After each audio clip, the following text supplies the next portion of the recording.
D.X.L. It's dark.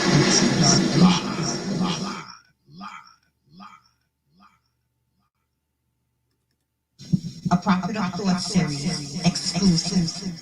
But I think we just need to cut out all this foolishness. There's so many things that we could do. There's just so many things that we need to be studying and learning. We need to start, and we see how it's done. If we look in the Asian stores, they got their child in there, they be 5 years old, they be standing on the box, but they be working at cash register. We don't have to wait till our children get to be 18 to start teaching them about a job or work. We need to start them when they're real little. Start them selling pencils, whatever it is. Teach them how to do business. Teach them how to ask for their money, how to interact with the public.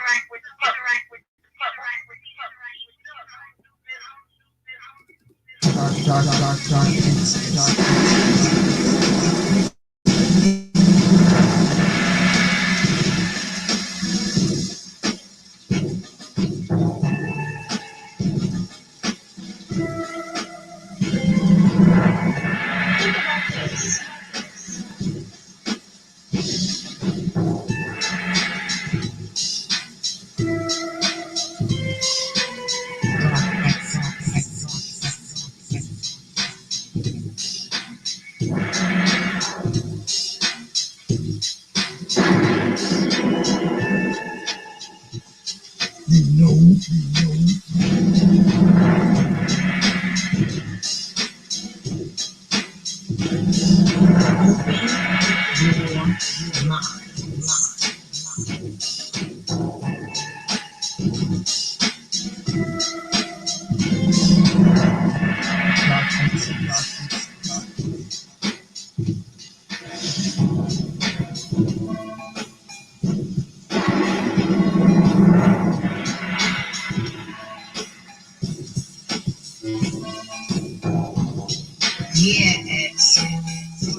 Dark.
ladies, folks, and welcome back to another edition of the Proper Thought series right here on the old T.P.O.T YouTube page. I'm your host, X, of course, but you knew that already. That's why your black ass is here. Tonight, very special show for y'all folks tonight. Y'all already know what it is. The author of this here book will be here live and direct, and she'll be taking your calls, Negroes. Yeah, it's happening. I just spoke with Sister Ali a little while ago. I think she's going to be calling in about 5 minutes. So up until the time she calls in, I got to start the show off with thanking the folks. I got to thank y'all, for all your donations, your support, your subscriptions, all of that. You know what I mean? Y'all really support this channel. Y'all started super chatting. Before I even came on. This is the type of folks that I got in my fan base. I'm very fortunate to have y'all all. I appreciate all of you. I do, man, because you don't have to do it. You don't have to subscribe to this channel. You don't have to watch these videos. You definitely don't have to show up to these streams every week. And you definitely don't have to drop your hard-earned coins on this platform, but you choose to do so, and it is greatly appreciated, man. I'm thankful to all of y'all, man. Even if you don't drop coins on this platform, I consider you to be a supporter, and keep it coming, man. Keep up the support, man. Keep up the subscriptions, and if you feel like it, keep up dropping the coins too. I'm humbled, man. I'm honored. I'm appreciative, man, and I thank all of you, man. All of you out there. All right. So tonight we will be speaking with the legendary Sister Shahrazad Ali, of course. A few notes though before we get started. Now I know that we have some clowns who have a tendency to want to jump in the chat room and say stupid shit. Tonight, none of that. Number one, Sister Ali is a friend of mine, okay? I've known Sister Ali for quite some time. She will not be disrespected at all. So my moderators, y'all already know what it is. Anybody say the slightest bit of disrespect, just chop their heads right on off clean and forget about it and move on to the next one. Get cocked and ready for the next one, okay? Chop their heads right on off clean and just get set for the next one, because we're not playing that tonight. All right? We're not. I don't know what you do in other folks' chat room, but when you're over here, you're going to act like you got some goddamn sense, or you won't be writing nothing over here. All right? All right. Moderators, y'all already know the deal. Y'all know how we do it over here. All right? Sister Ali will not be disrespected on any level. We got it? Good. Yeah, so it's going down tonight. If you're looking at the screen, you can see the call-in number. It's my call-in number, and I still can't remember it half the time, but I believe the phone number is 712-770-4010, area access code 889212. I do believe. Let me see. Let me look. I'm probably wrong. Probably wrong. Yes, 712-770-4010, access code 889212. If you wish to call in and talk to Sister Ali yourself, please try to keep your questions brief, because I don't have Sister Ali for a lot of time, but she is willing to take on some questions, and I believe she's in the house right now. Sister Ali, hello. Hi, how you doing? Can you hear me? Can you hear me good? Yes, sir, I can hear you. How you been, lady? It's been a while. Yes, sir, I've been fine, praise be to Allah. I have such wonderful news. Okay, let's hear it. Let's hear it. My book, The Black Man's Guide to Understanding the Black Woman, The Black Woman's Guide to Understanding the Black Man, Are You Still a Slave? Uh-huh. How Not to Eat Pork, things your parents should have told you. And Urban Survival, my books, brother, have had like a rebirth, and they're like going viral now. But I've been telling you, Sister Ali, how it's been going. I mean, it's like, and I gotta say this to you, my friend. Your books. Do you know that when we on this media thing now, do you know that we are quoting the lines out of your books? I mean, practically word for word. Do you know that? Well, I've been telling you. Listen, I'm getting orders from Hawaii, the United Kingdom, Canada. So it's apparently a good topic now. And, I wrote this book in 1989 and I released it in 1990. And it is as relevant today as it was in 1990. We're talking 30 years ago. Absolutely. I mean, I had to read the book again, the one that you sent me. I've been bragging, I've been showing the folks, my autographed copy.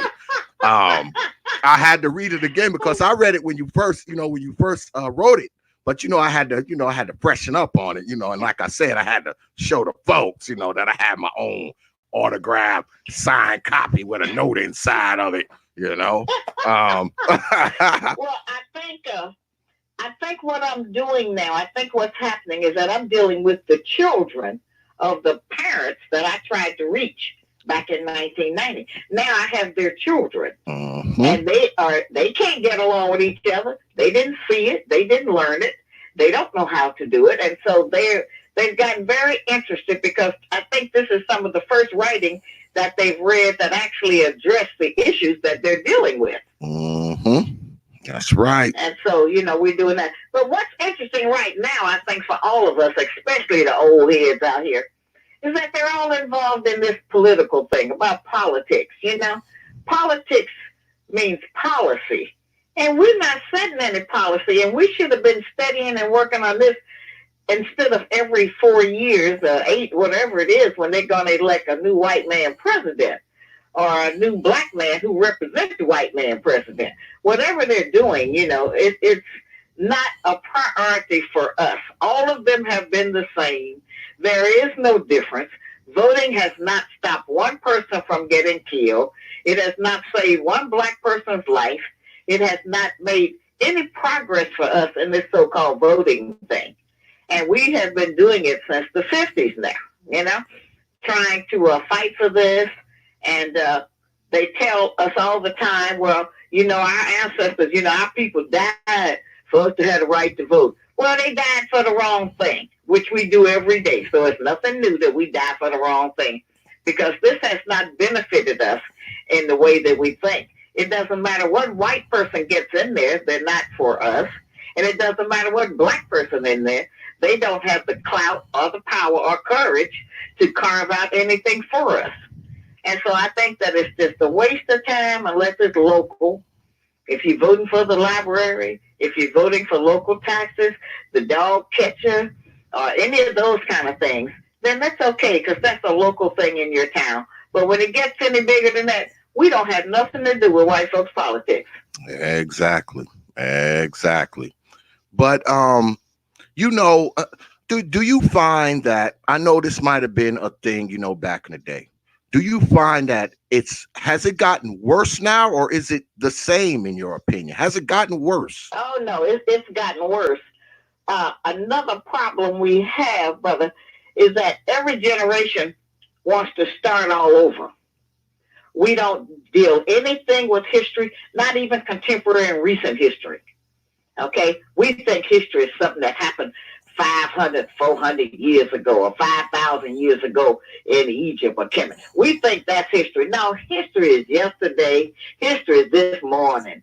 And we don't deal with those kinds of things. And so every generation of black youth, when they grow up, they want to start all over again, start a whole new organization, take a whole new frame of thought. And one thing good about being old is that I've been able to see what everybody did, what everybody said. And we're wasting our time doing that. And what I have figured out and learned is that people want to talk all the time because talk can keep you from doing anything. If you're sitting around debating it, can't get it together, can't make a decision about what to do, constantly, bickering with each other and disagreement about everything. It just keeps us from actually doing anything. And a lot of times we'll talk about something so long until something new comes along, and then we pretend like we already solved the previous problem and now we can move on to something else. When all we did was talk about it. That's it. and that's, it's just so annoying. And we ignore what our youth are doing. We don't know how to reach them. We can't get our boys in order. As long as our boys are being raised by single women, as long as our boys are in the home watching women and their mother and their girlfriends, their mama and auntie and all of them every day around the clock, we can't produce a boy that can turn into a man. We have got to figure out that part of our life. That's what we ought to be voting on. Let's vote that if you have a baby, you're going to at least go see the baby once a week. Let's vote that we're not going to dress our little boys like girls. Let's vote that the women not going to be in the strip club pulling their pants down, shaking their behind. There's a lot of things we could vote for that would benefit us, but ain't none of it got nothing to do with the white people in D.C. I'm sitting here and I don't even have to say anything, old friend. I can just kind of sit here and because people have heard me say this kind of stuff before, and other brothers say this kind of stuff. It's like, it's crazy because I'm sitting here now and I'm making all kind of faces and I'm doing the, listen to my ear stuff. And because everybody knows that we have all heard this stuff before, either from me, from other brothers, from you. It's nothing new coming along. I've been saying it for 30 years. And I was on your show one time and I said something and you said, yeah, you said that the last time. Yeah, repeat means everything. That's why commercials is on all day, the same thing. That's why bulletin boards on the street every day, all day, across the country, the same thing. Repeat means everything. We don't hear anything and obey. We were doing the Hidden Colors thing, Tariq and I and some other good people. And everywhere I would go, people would say, every time everyone came out, I was in 1, 3, and 5. Every time one came out, people would say, oh, I love them. They're so good, sister. When y'all gonna do the next one? And I would always say, well, how many do y'all need? These are to educate the people. This is not for entertainment purposes. Go look at Netflix or something if you just want the movies and stuff. This is to entertain your brain. This is to get your head woke up some so that we can make a change. You can't make a new people until you make a change. Any change. A change in diet. A change in how you dress. A change in how you spend your money. A change in the way you talk. But we have to have change. And our people are so stuck in certain ideas that we can't change. And so no wonder we can't get along with each other. Because we're constantly trying to come up with some kind of new idea to keep us involved with talking again, just talking. And it hasn't gotten us anywhere. And so I'm glad that the young people are reading some of what I'm saying now, and that I have credibility of having, as I said, been teaching this 30 years. And it's a hard job, as you all know. Yeah, but somebody, a mother, a grandmother, a sister, a wife, somebody who knows this history and has watched how we behave. And now I see our children doing the same thing. True. Doing it even worse. Yeah. Because they're little psychos. They just almost psychotic. They don't have any connection and ties to a lot of what's going on in the real world. Psychos. Yeah, which is why they want to kill us. They want to curse us. They want to fight us. They're not acting like normal people. Do you think that is it our fault though, Sister Ali, that our kids, is it our fault that we didn't instill the stuff in them that we should have instilled in them, when they were little? Did we lack training them or were we didn't know enough? We didn't know enough to train them. Well, what is it? We hadn't developed enough. Remember now, we have only been so-called free, actually, where we could actually function and do certain things for about 75 or 80 years. It hasn't been a long time. We never got debriefed. And it took us 400 and some odd years to get in this condition. It could conceivably take us 400 and some odd years to get out of it. We're not going to see it. But it's got to happen. The earth belongs to you. You the original man, so it's not going anywhere. So ultimately, hopefully, that the rotation will go around. The earth is spinning, and every time it goes around in a circle, new combinations are forming. Things are shifting. Things are growing. They're leaning this way. Things are changing constantly. And so we have an opportunity to be the change that we keep talking about. All that nonsense about what we need to do is come together. Forget that. We can't even come together with the people we live with in the house. So we ain't gonna come out here and get together with no massive group and everything. You have to work on self. You have to make the generational change in your own family, in your own children. And yes, part of it is our fault. We did not teach our children who the enemy was. We did not reveal that to them because we thought it would hold them back. We thought that the enemy would punish or kill them for it or not give them a job. And they're killing them and ain't giving them no job anyway. So it didn't work. We should have told them the truth. And so they have grown up after integration and the so-called civil rights movement, which actually turned into civil injustice movement. And we have just watched them. We tried to give them everything material that we thought would make them happy because that's what would make us happy. But we're living in a different time. That's not what they needed. Wow. They needed separation from each other, from the girls and the boys. They needed male teachers teaching the boys and women teaching the girls. They needed some basic little things like that we didn't give them. They didn't need so much television. We allowed them to look at and eat and take every idea to their head. And they were like little sponges, like any child. And so, yes, a lot of that was our failure and trying to keep up with every brand name, everybody's name but their own. Wow. We taught them to worship those things, and that you are what you own. And so they believe that if they have the best Nikes or the best of Chanel or whatever, the Gucci, whatever they're doing now, they thought if they had those. And our people are so insane with this stuff, brother, that in our communities there are people selling artificial Gucci bags and Chanel clothes and shoes, and our people know that they're artificial, and they'll still spend $100 or $200 on them. Buy them anyway. It's got the white man's name on it.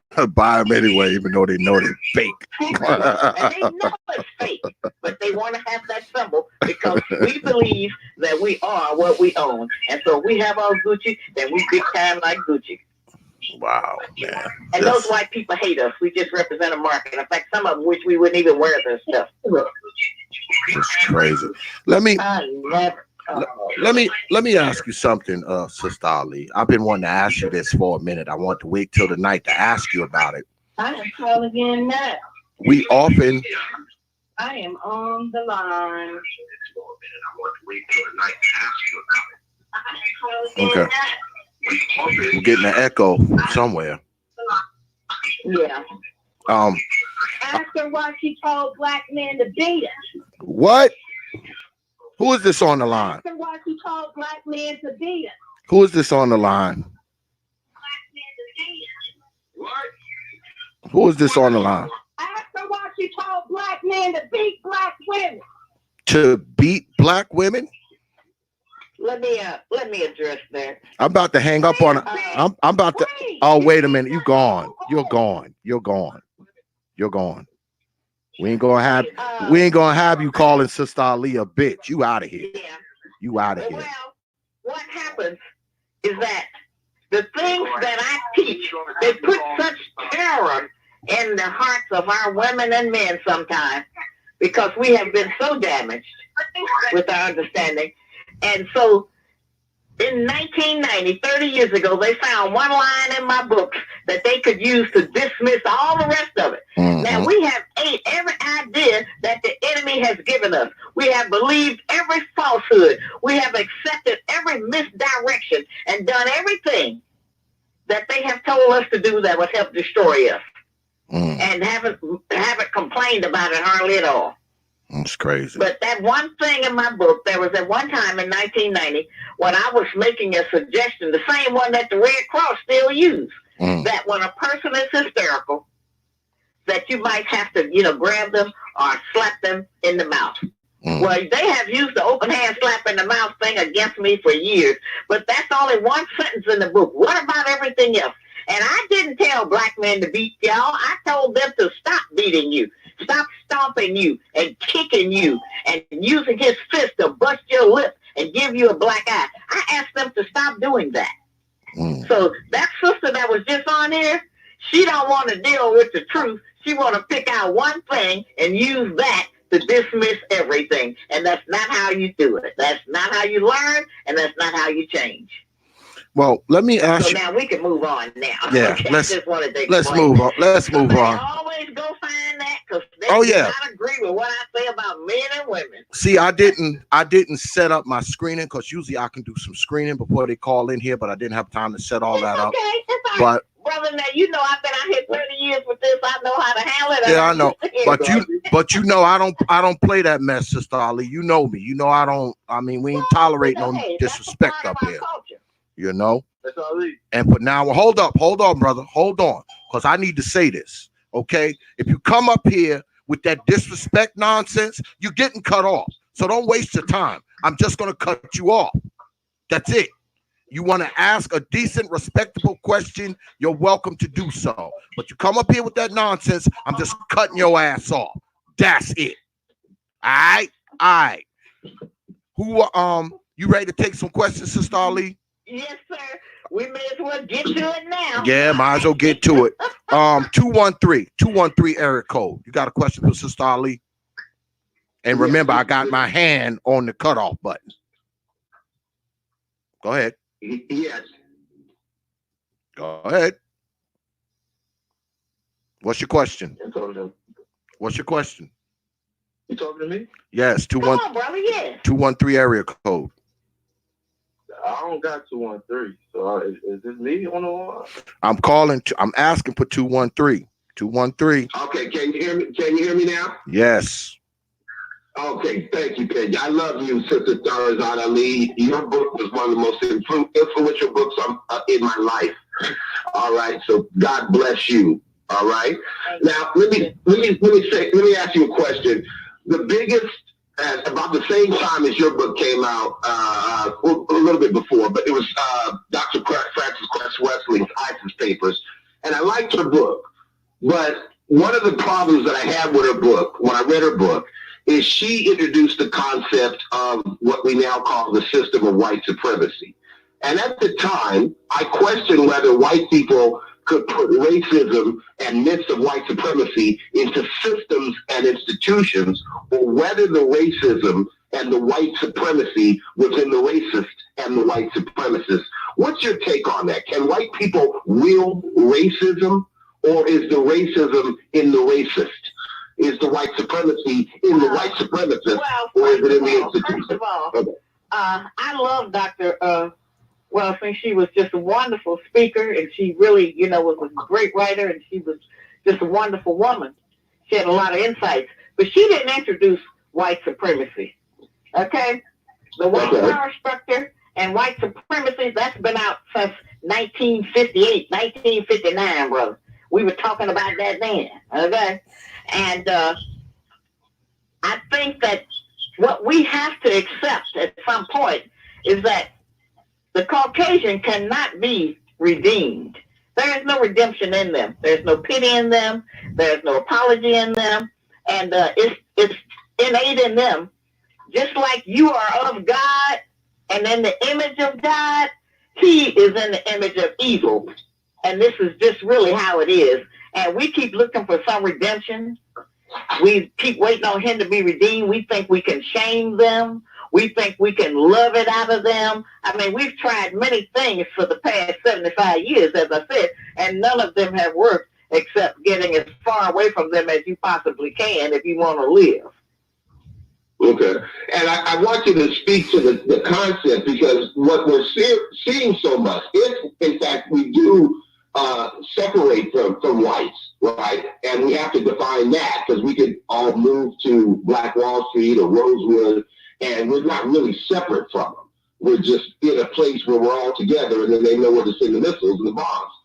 What about the concept of not allowing white people to govern us, not putting them in power, not marrying them, not copying them, not believing that they created African civilization and therefore we should go somewhere else and start our own African civilization, when we're the only purveyors of African civilization? If we are in charge of our civilization, of our society, then our society fails, because the people in charge of our society, like you said, they hate us.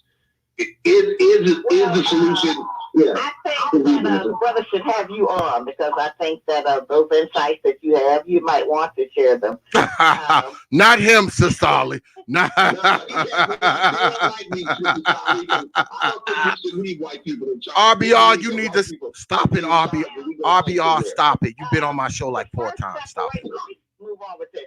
The first separation has to start in our head, and that don't require going nowhere. And we haven't been able to do that. The first separation starts in your home.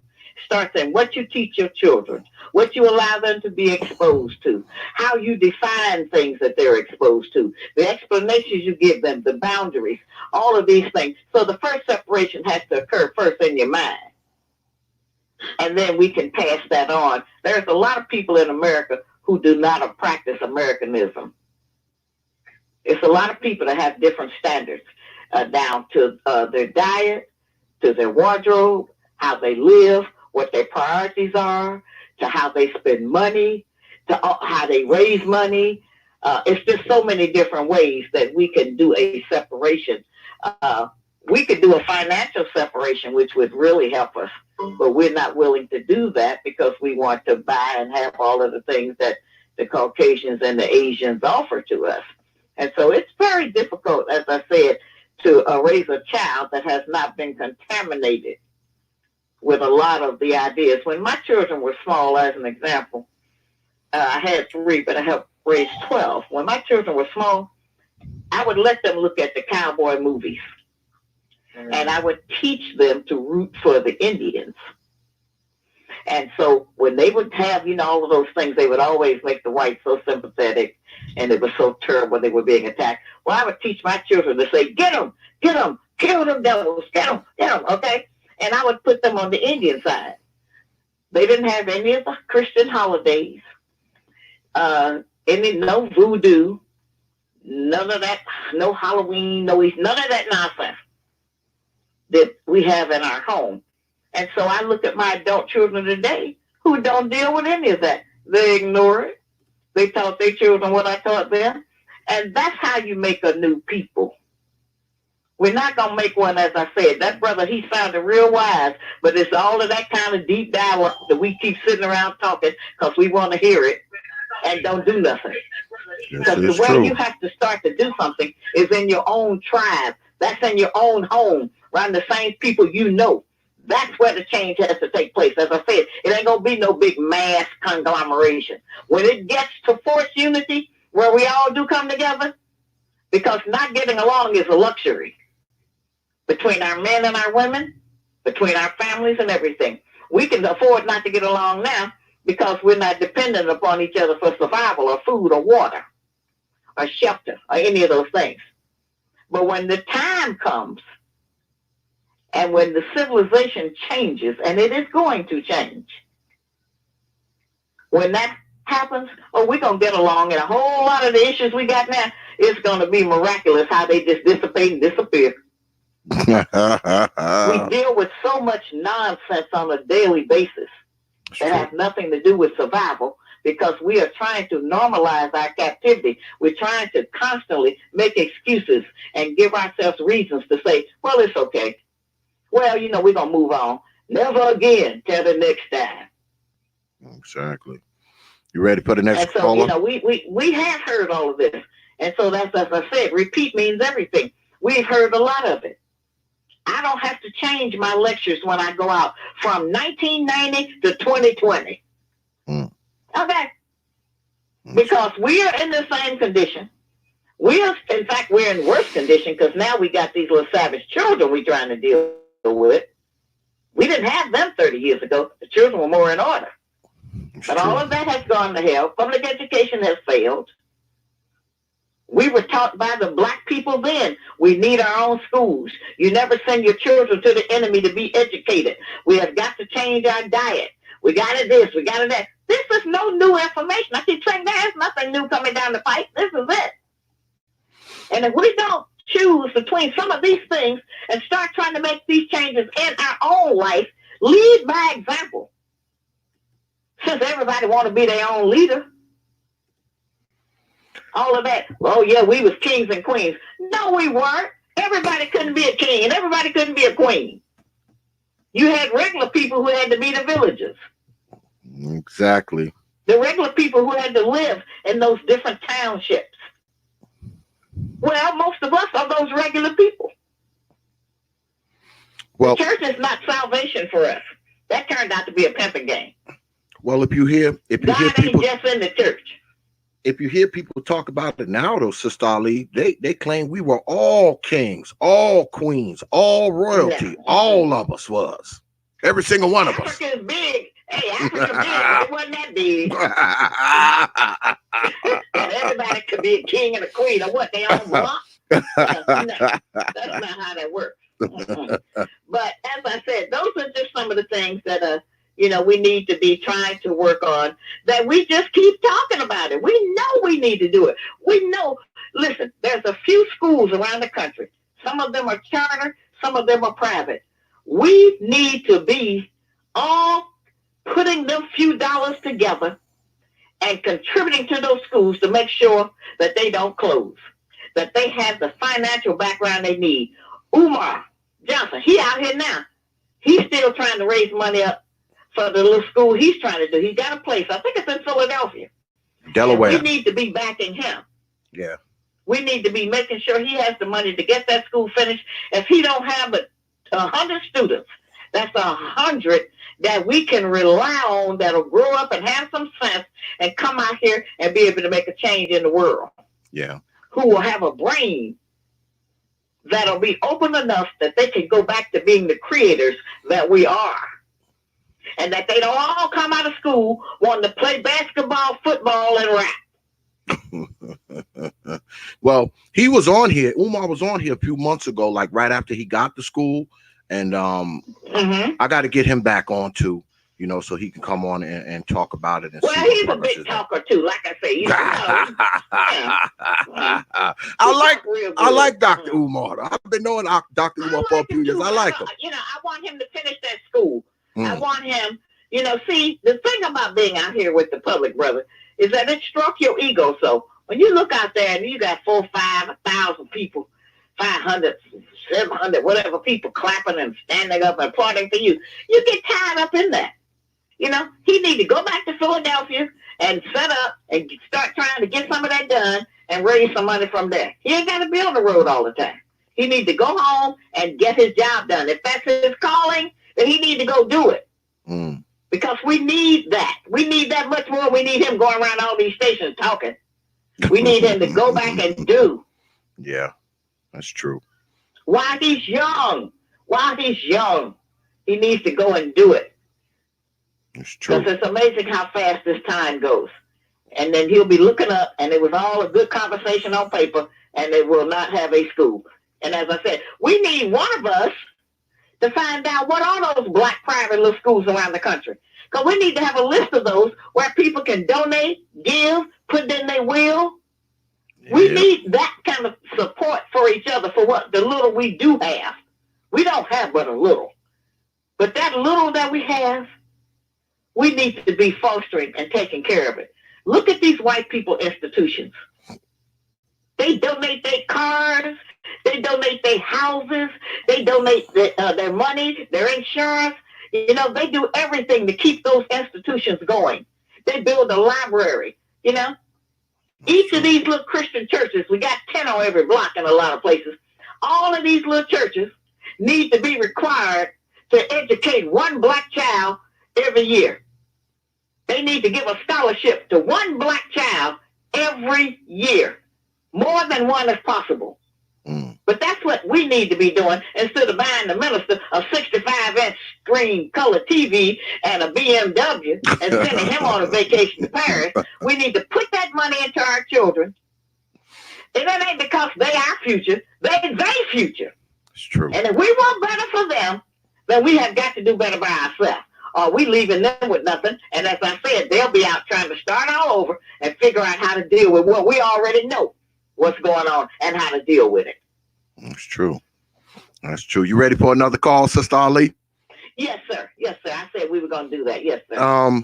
What I got now is because, people need trying to call my phone lines and be stupid. So now when you call in now, you automatically on hold.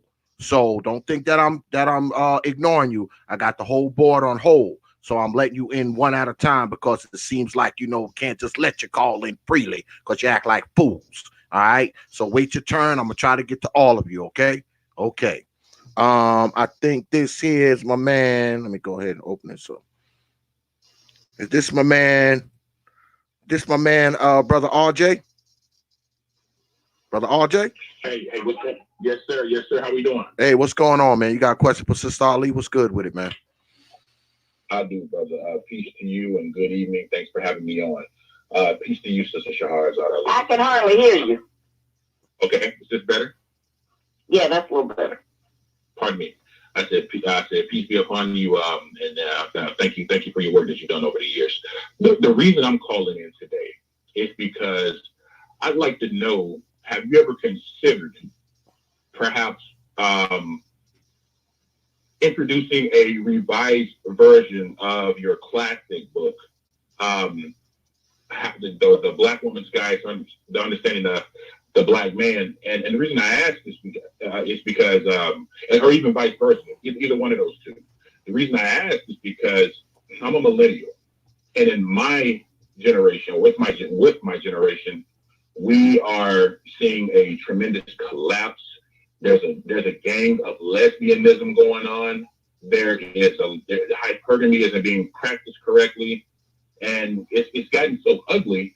We've gotten to a point to where brothers are openly stating, "Hey, listen, I'm done. I'm gonna go and get me an African sister. I'm gonna go get me a Colombian." And that's a separate movement, but it does raise concern for those of us who perhaps came from the pro-Black sector or came from the and things of that nature. I would like to know your thoughts on that. I'm going to mute up while you answer that, sister. Thank you. Yeah, well, I think at this stage of the history, people ask me questions that they already know how I feel about it. You know that I'm against any kind of immigration. Now, I'm going to tell you why. You got the brothers that's going to Brazil, getting women. They marrying the Asian women. And as you said, they going and getting the African women. And it's not like that's no improvement, because it's integration. And I'm telling you, you'll never be able to completely settle with that idea, because you will miss and be drawn to your own kind. Everything is. And so all of those relationships, they have a beginning and an end. Right. So it may seem like that's heaven. Here's somebody don't know me. I can go in there and be whoever I want to be, and they're going to think I'm unique and entertaining. But eventually, you want to talk to yourself. You want to talk to somebody that know what you know, who've been through what you've been through a little bit. So it hasn't worked for us.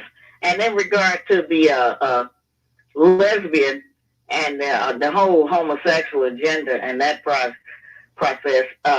all we can hope for as Black people who are sane is that this is just a trend. We're very trendy people. We don't stay with anything. And so hopefully this too shall pass, because it's a form of birth control.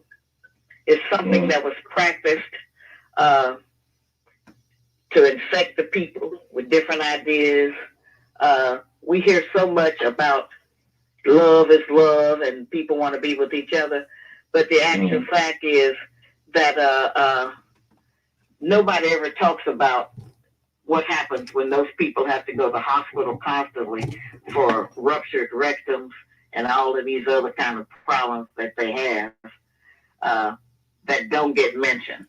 Since it's an unnatural act, there's a lot of sickness involved with it. And that doesn't help us. And as I said, it's a form of birth control because they can't reproduce themselves, and so they just try to reproduce that idea. And they had a parade on television somewhere, and they had little children who were like 4 and 5 years old carrying the gay rainbow flag, and had the teachers out there with them. And I thought, now how terrible is that?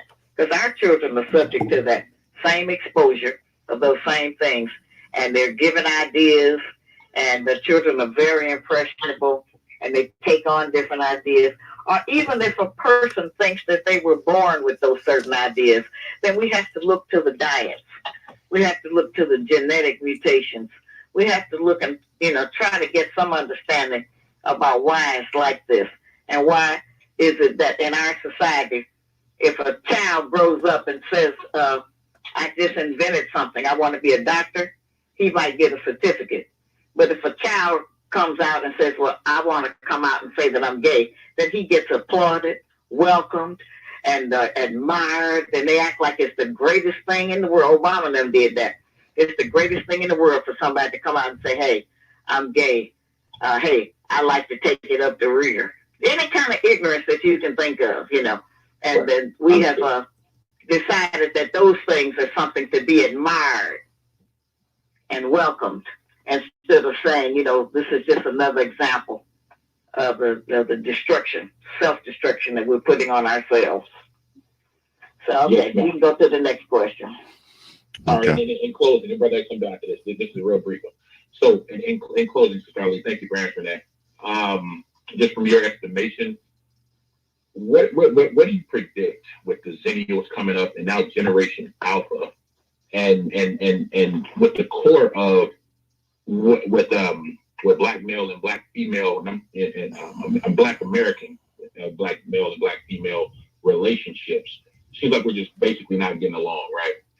What do you foretell will perhaps the ultimate outcome? You predict this? Well, I think, once again, we just keep going around the same mulberry bush. What I know about it, what I have learned about it, with the mother being the first teacher, with the child in the home, it's in the Black Man's Guide to Understand the Black Woman. All the women need to read that first, and the men need to read it. But all of you need to read the Black Man's Guide to Understand the Black Woman. It has our entire history in there and some of the solutions that we can use. A brother contacted, as I said, with the books going so fast now, everybody want to write me and want me to give them some kind of answer. And I don't have time for that. But sometimes I'll sit down at the computer and I'll do something. So the brother said that he with a woman that's real feisty, and he said it's constantly, he's trying to calm her down, and they fighting all the time. He said, but when it's good, it's just really wonderful. Now that part is probably when they're in the bed or something, because that's about the only time we get along is in the bed. All right. Once we stand up, we go back to hell with each other. So I told him, he said he had been with her several years. So I told him, I said, brother, you need to get rid of that woman. Don't take her problems on as your challenge of life. Your challenge is to find somebody you can get along with, and it won't take you no long time to figure that out. You'll recognize it when you get up on it. It may not look like you thought it should look for your ego. Okay? It may not be any of that. But you got to find somebody that can give you peace on a daily basis. Somebody who's not constantly challenging you, competing with you, disagreeing with you. That's hell. Correct. And so I told him, don't waste your time with that. So now I haven't heard back to him. I just emailed him online because, like I say, I have a list of them every day. I pick out the interesting ones to answer. I can't answer them all. And he needs to move on, because he'll use all his youth up trying to do that. And if she's psychotic on any level, or if he's psychotic on any level, then you got to separate. Indeed. Ma'am, thank you for your time. It's been a pleasure. Yes, sir. Thank you. Okay. You ready for the next caller, Sister Ali? Yes, sir. All right. 904 area code. 904. All right. 904. Yes, it's a pleasure and an honor to speak with both of you, especially you, Miss Sister Ali. I've been following you for quite some time. I'll be brief. I guess the first question I have a question and also a suggestion, a recommendation rather. I guess I'll go with the recommendation first. Have you ever considered converting your books over into Audible format? Because I know that's a lot of people out here nowadays. You know, they on the go, and I typically listen to audiobooks a lot, and I think that'll be a huge boost in the propagation of your materials. Well, the only problem that I have with any of that is that once you put anything on a CD, a DVD, or audio, it's gone. Okay? The bootleggers will have that on the street by tomorrow morning. So I just have, I guess I'm still just a little bit old-timey. Now, you got to read the book. One of the ways that nations have been destroyed is when the government took away the books. And so I'm going to keep putting the books out there. Take time to read it. You ain't in that big of a hurry.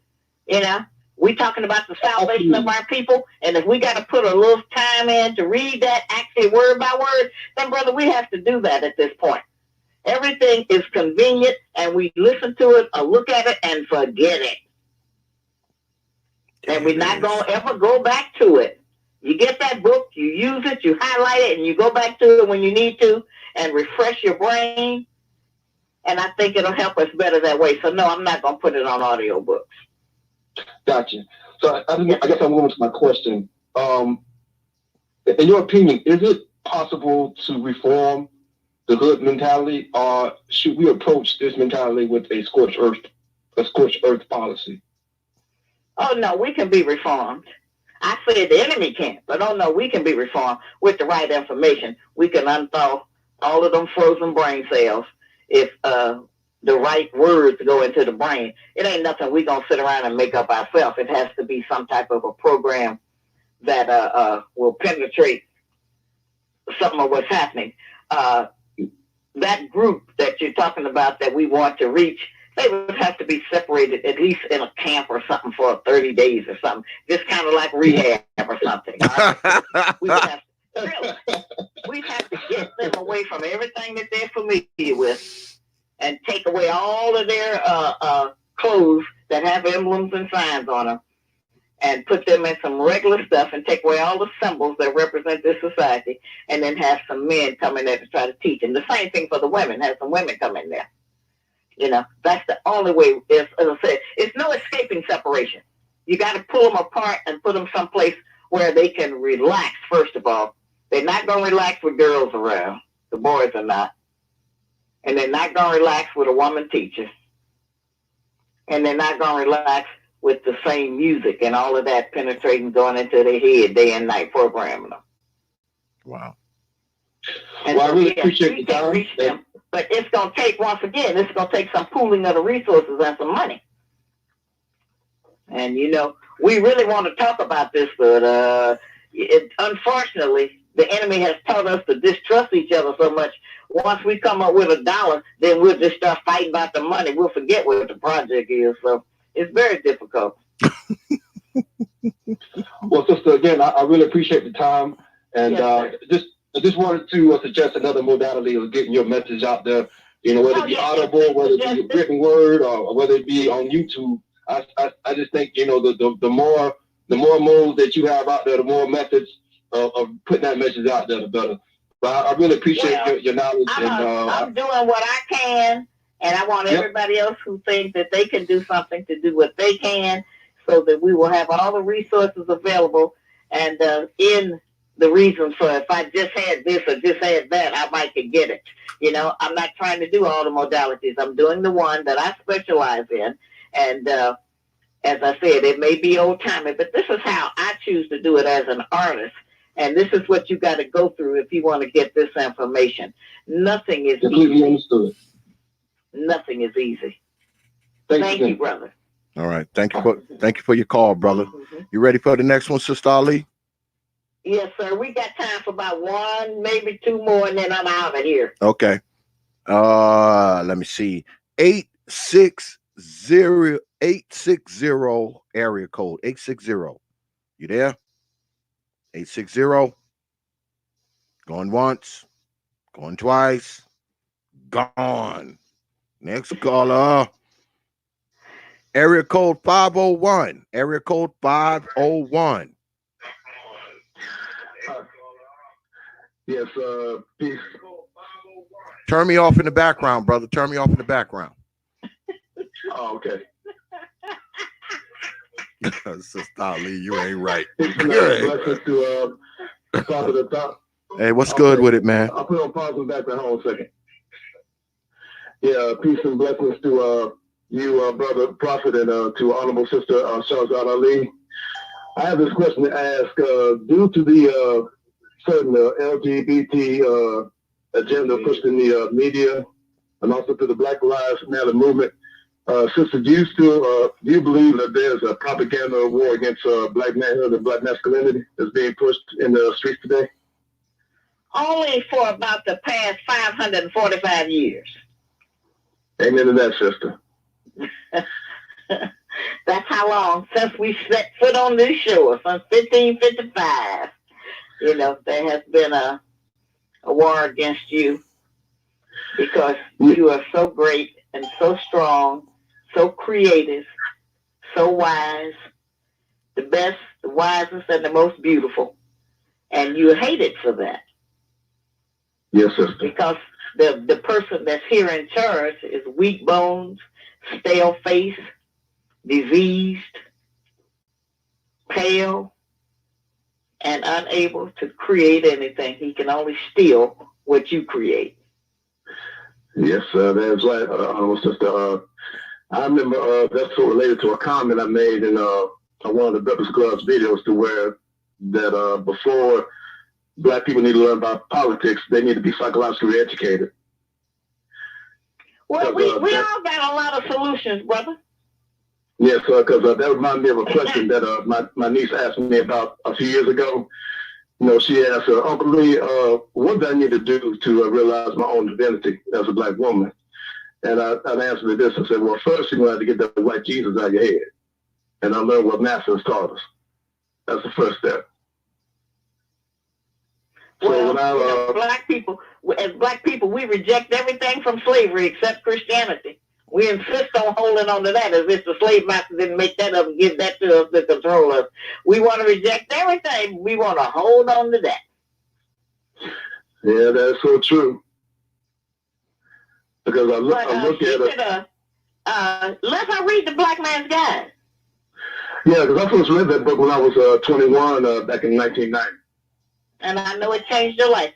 And let her read that. As I said, I want the women to read The Black Man's Guide. And the men too, of course. But women need to read that to see themselves and to know that they're not hidden, that we know what's going on, and that they got to change if they want to have a man and be happy.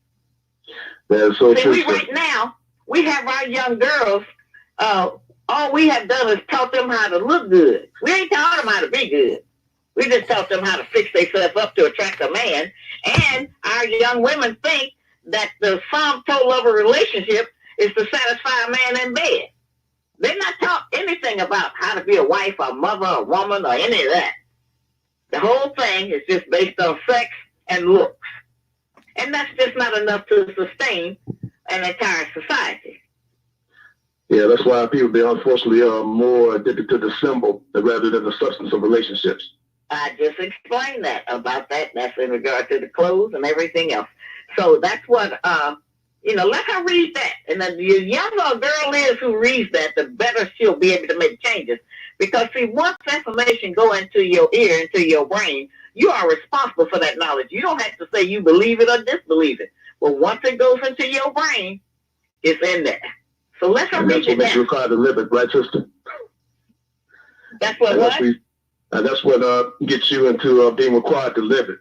Because the wisdom of the knowledge is proven by how you live it. Oh, yeah, you got to lead by example. If you believe it, you do it. If you want somebody to do something, first do it yourself. Yes, ma'am. All right. Thank you for the call, brother. Appreciate it, man. I don't know how many more calls you want to take, Sister Ali. I mean, I got like one more. That's it. That's That. it too, brother. Talk. Oh, you got it, man. You got it, brother. You got it. You got it. See, Prophet is trying to keep me on here. Well, you know, Sister Ali, I'll be trying to squeeze some time out of you like I always do. Y'all heard what Sister Ali said. She ain't trying to be up here all night talk to you fools. So I'm going. So listen, let me tell you this. My books are available on Amazon and eBay. Okay. Either one of them, and you can get the one that you need for your life. Get that things your parents should have told you and give it to your child. That's right. Now, that's very helpful. It has been required reading in several high schools that the children could not graduate until they read things your parents should have told you. So they got to be ready, and we have not prepared them. There it is. There it is. All right, I'm gonna keep pull in one of these callers, Sister Ali. Put a woman on. Put a sister on. We got any women out there? Are there any women out there that want to call in? The number, my man Q Button put the number up there. It's on the screen. Go ahead. One of you ladies call in. That's what Sister Ali want to talk to. She don't want to talk to no more brothers.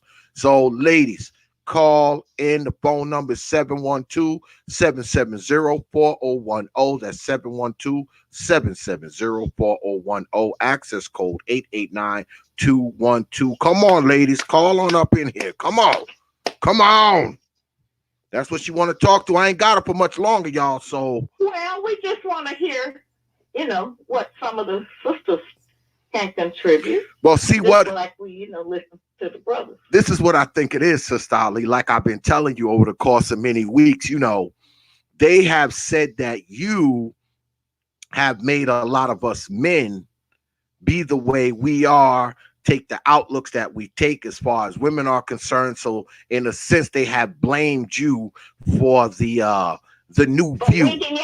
Yeah. They say it's all your fault, Sister Ali. I told you. They say it's all Shahrazad Ali's fault, Hey, the gig is up. You're right. I mean, you all have just been helpless.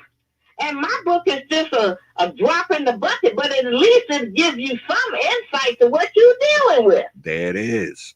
And you got to have that. If we are going to have a new people, then the men in our society have got to know the women. Yep. They don't want to call in, boy. Well, maybe they want to. Is this a female? Brother, man. That'll be our last call. Is this a female? 718? Yes. Oh, here we go, Sister Ali. Yes, I am. Okay, you got a question? For Sister Ali? Go ahead. Yes. Well, first thing I would like to say is I'm honored to speak with you. I was 22 years old when your book came out. Okay. I remember all the talk shows, all the hoopla, everyone was losing their mind. Right. I read the book, and some women do need a slap in the mouth, but that's not what the whole book was about. You're supposed to have respect. All it is respect and how to conduct yourself as a woman. There's nothing wrong with respecting a man. There's nothing that should be natural.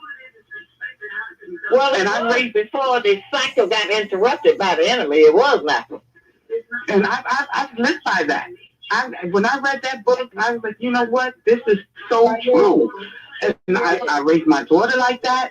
I mean, I've been in a relationship. It didn't work out for me, but I'm still not going to disrespect. I'm still going to conduct myself the way I'm supposed to conduct myself.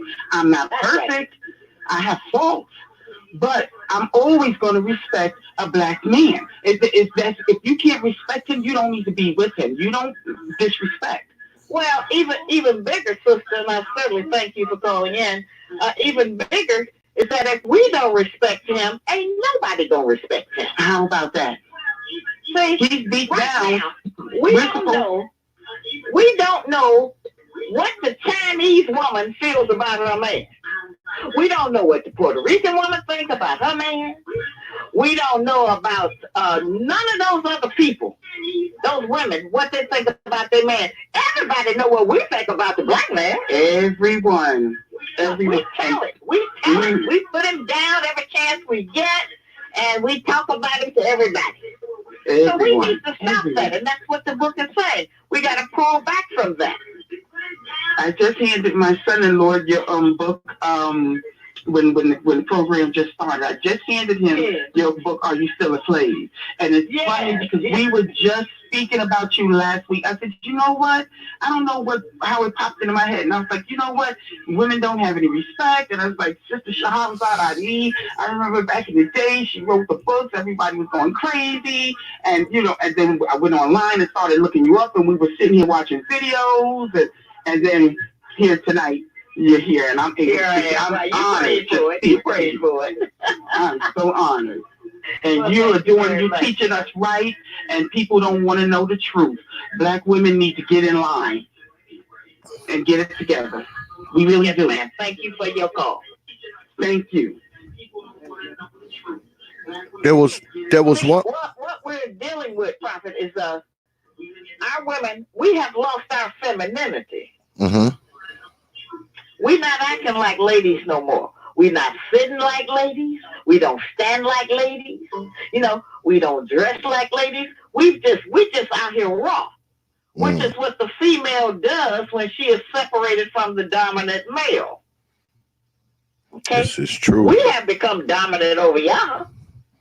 And we're in a society that supports that because they want to keep you repressed. Okay? This is true. Our women think that when a white man protect them in regard to giving them government assistance, whatever it is that we getting from them, or when he date us or hit on us, we think it's about us. It ain't about us. It's about you. It's true. He coming against you. He ain't desiring of us. That's just another insult they can put on you. And until we start to understand that we have the best. Yeah, he kind of crippled now, and he kind of messed up, but that's because we've been his mother. As soon as we get that end of it straightened out, then we can produce a better man with his daddy, or with somebody's daddy, so that our daughters and our granddaughters and our great-granddaughters will have a good man. It's true. The white man is not going to turn him into a good man, and the white man is not going to turn our daughters into a good woman. Nope. That has to be done internally. It's true. By our own systems and ideas, whatever they are. Well, Sister Ali, you got time for one more lady caller, one more female caller, one more. I got one more who really want to talk to you.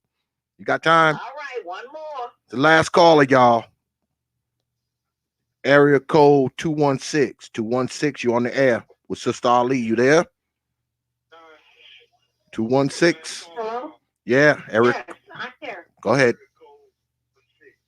Turn me off in the background, please. Turn me off in the background, please. I'm turning you off, yes. Go ahead, pull the trigger. Okay, so hi, Sister Ali. I am a big fan of yours. I've read your book, and I agree with most of what you say. And pretty much everything you've said tonight has been on point. However, I'm a woman who believes I'm married. I've been married for 16 years, happily married.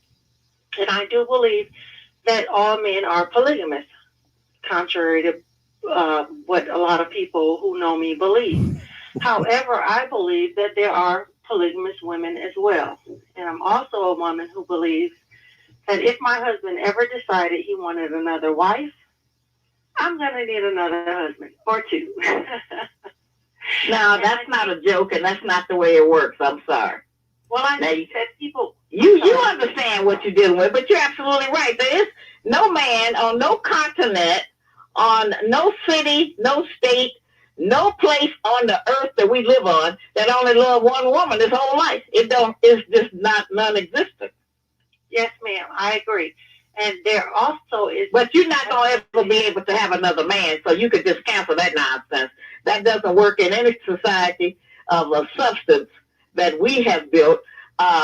We can't run two households. We can't eat 2 dinners and go from house to house. We can't have 2 sets of children and visit some of them these days and others the other days. We're not capable of that. We're nesters. We want to really just settle in and settle down and be in the nest and be happy. Whenever we try to do that and go out with another man, it's trying to get back at the man we with because he out with another woman. And that never does anything but destroy a relationship. Yes, ma'am. So I believe that to be true of a lot of women. I also, and I mean no disrespect, I promise you that. But I do believe that that when you talk about polygamy, not all wives and not all husbands require intercourse or as much as you get what I'm saying. There's different levels to polygamy. Well, okay. Well, I'm gonna let you work that out with your own idea and fail at that by yourself. But I think you have learned some things, and that you are with a good, stable relationship. It sounds like, and I think you need to stay in the boundaries of that, and not try to venture out on your own ideas, trying to figure out that. See, this is part of our problem. This competition and penis envy we have with our men. We think that as women we can do anything a man can do. And that's not true. We are not the same people. We're genetically not made up the same. We don't have the same abilities. We don't have the same smell. We don't have the same anything as a man. But we keep trying to compete with him and figure if he can do it, I can do it. Well, it doesn't work that way. And you know it doesn't work that way. And you would fail at it if you've tried it. None of that works.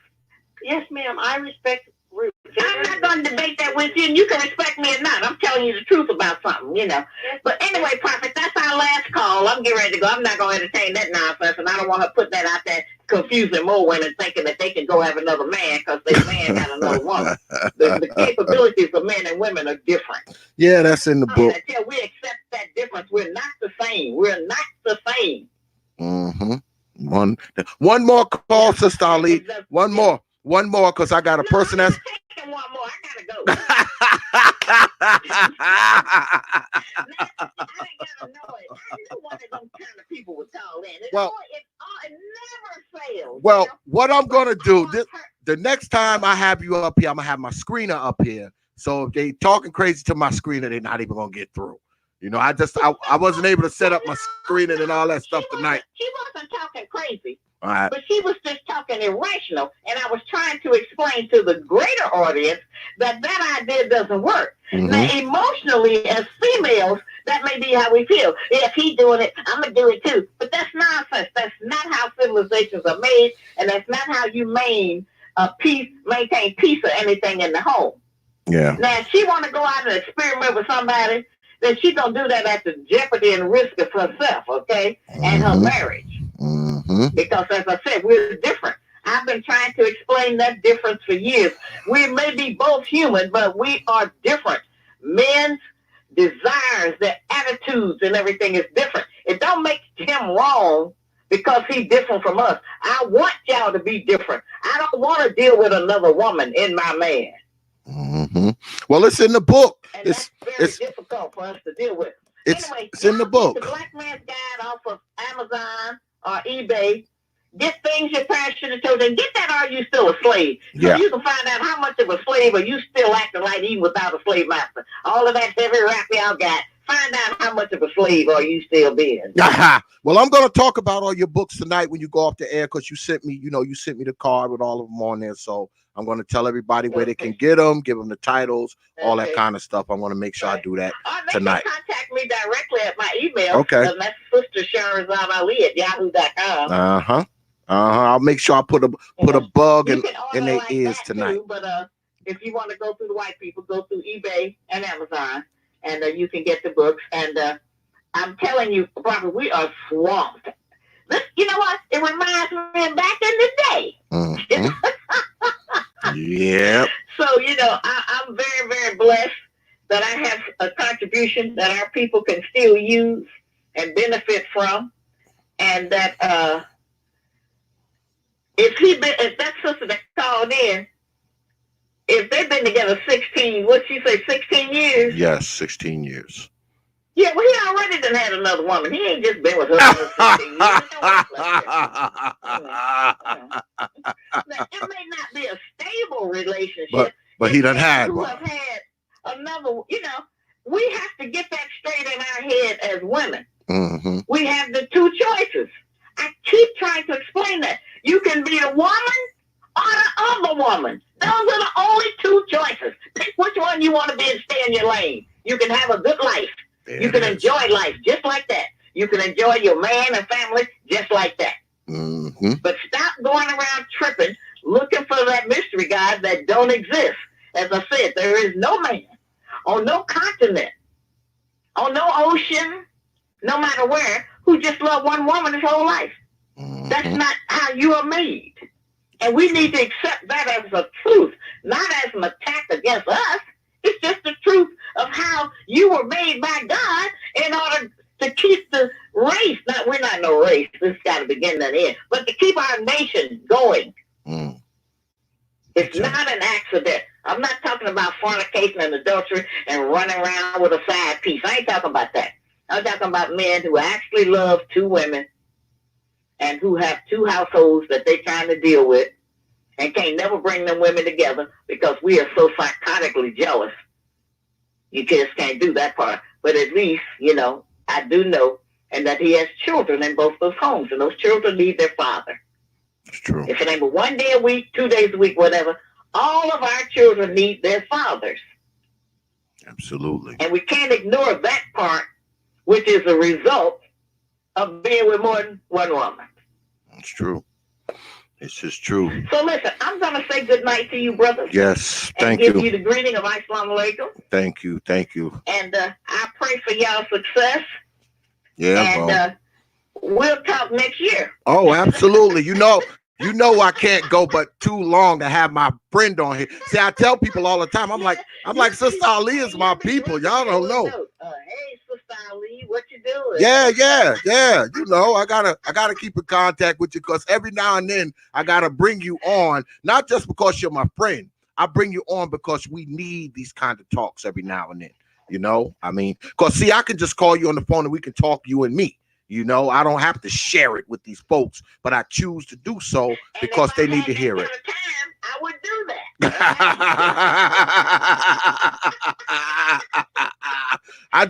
I want to bring you to the folks. That's all. Enjoyed this. Yes. I really enjoyed this. Yes. And I want you to continue on with what you're trying to do. This is the part you're trying to help us with, and we need that too. Yes. And I'll talk to y'all soon, all right? All right. I'll see you later, Sister Ali. I'll call you. All right, brother. Peace. All right. Yeah. Just got off the line with my folks, Sister Ali, brought her up here. I knew I wasn't going to be able to keep her up here for no longer than an hour. She'll never stay on here for an hour. That's it. I'm surprised I got her to stay on the full hour because usually she be trying to bounce on me in 30 minutes. She be trying to bounce, but I can always squeeze an hour out of her. Yeah. She's my folks, man. I can pick her up and call her whenever I want.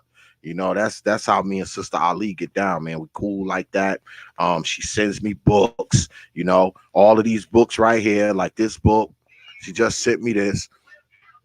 She's got all these books here. I don't know if y'all can see them. This is a mark that she a bookmark that she sent me, and it has all her books, all her other books that are getting really, really popular now on it. If you look here,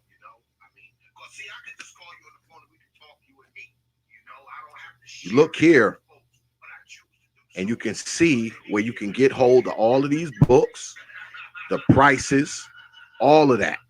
All right. So go ahead and order these books, folks. And I appreciate all the super chats. I'm sorry that I couldn't address them individually, but Sister Ali was on and she was talking and all that kind of stuff. And I had to pay attention to the phone boards because y'all know I had people calling here saying stupid shit.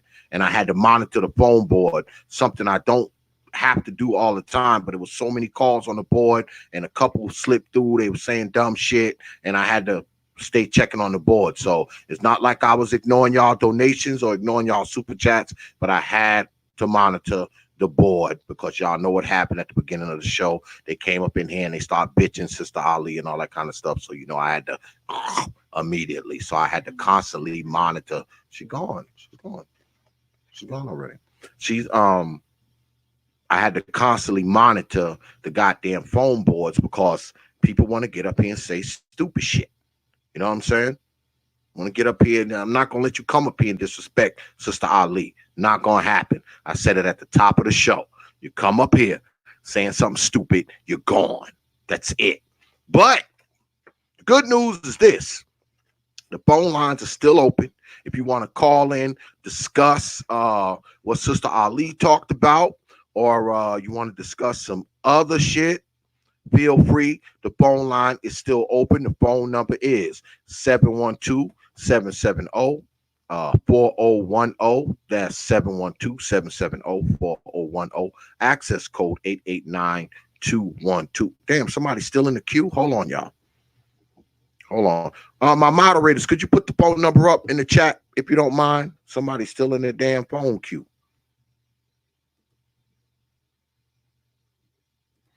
What's good? You're on the air with X from T.P.O.T. Who's this? Hi, greetings and salutations. Hey, how you doing? What's going on? Oh, well, I just want to say that I love everything that this beautiful sister has put on the table this evening. Mm-hmm. I am an African ascend. I am not descending nowhere, first and foremost. Okay. And I had the opportunity to meet Sister Ali at one of King Simon's events in Harlem. And I just want to big her up. You know, my heart is filled with so much love for her. Mm-hmm. Hello? Yes, I hear you. Go ahead. Yeah. My heart is filled with so much love for her that she's giving. And the only reason why she is moved by spirit to do this, because we're in trouble. You know what, my brother? I just heard another broadcast by Vicki Dillard on how Essence Magazine is bringing the transgender vibration to that magazine. Wow. Men who want to be women, okay? Female impersonators who've never had a cycle, who never birthed children, who has never suckled a child. And if our women don't wake up to this, you know, because since I don't know, my brother, I thank you for presenting this. And I also would like you to bring the sister forward again. I don't know if she's still on the line or not. Oh, no, she's gone. Well, I'm going to try to have her on like every 6 months, no longer than a year from here on in. We actually talked about that earlier. So I'm going to try not to go. I'm going to try not to go more than a year without having Sister Ali on. Oh, man, we need the medicine more than every 6 months, my brother. Well, she's busy. She's a busy person. I mean, it took me a couple weeks to nail her down this time, you know, I mean, because she's traveling. Her books have been flying off the shelves. So she's been a lot of touring. Yeah. So yeah, we need the medicine. Mm-hmm. You know, we need the medicine. We need the healing, my brother. And I am not against, I am for everything that she has said. Because when I was growing my youth, we didn't celebrate no Christmas because I have 3 sons and a moon. And I brought them up the best way that I knew how was in the Rastafari movement. Okay. Which deals with strictly roots and culture. I mean, a lot of people may not agree with some BMT examples of that movement, but it is deeply rooted in African culture. Mm-hmm. Deeply rooted. Okay. And I just want to say to you, big up, my brother, and please do not wait 6 months for the sister. Yeah, well, she is needed And I'm gonna. I get her when I can get her. I mean, she's busy. I've been working on Sister Ali for a few weeks to get her on here. So I'm busy, X. Oh, I can't do it. Oh, I had to nail her down and catch her at the right time. I mean, and she's been coming on my show for years, though. It's just that, it has to be the right time, when she's not busy, when she's not touring, all that kind of stuff. So. Well, you were in my feed. I don't know, something, I saw that and I just popped in and I didn't stop.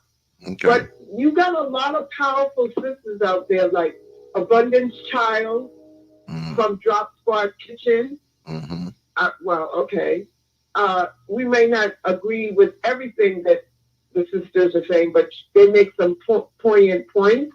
The same with Vicky Dillard. On Nubian Queen Network. Mm-hmm. But we're out there. I'm one of them too. Oh. I am one of them too, and I love who I am. That's why I said I am not an African descent. I don't descend anywhere. I am ascending into knowledge of self on an ongoing basis. And I was reading the comments and I was saying, oh God, I want to talk to her. Because I couldn't listen to you and listen to her at the same time when I decided to call in. But nonetheless, my brother, I give thanks for you. Okay. May you continue to do the work that you're doing. I appreciate it. I'll tell you this. Keep that subscription. I know a lot of y'all subscribe just because y'all knew Sister Ali was coming on tonight. Keep that goddamn subscription. I didn't know. You see, spirit is a wonderful mystical thing. Mm-hmm. And now because you popped into my feed some kind of a way on YouTube, I will subscribe to your channel. Well, I appreciate it. More good stuff to come. One more thing. Go ahead. The truth is sent to many, but not to those who are open to take a look at themselves. Absolutely. And see what can we do to be a better version of who we are, and stop letting other people dictate. We have our own narrative, thank you very much, and I will not take any advice from someone who goes around the world like a virus and kills women and children for resources. No, thank you. Okay. And on that note, one love, my brother, and I will subscribe to your channel. Thank you very much for what you're doing. Go subscribe right now. I appreciate the call. Peace. One love. Peace. One love. All right. Thank you.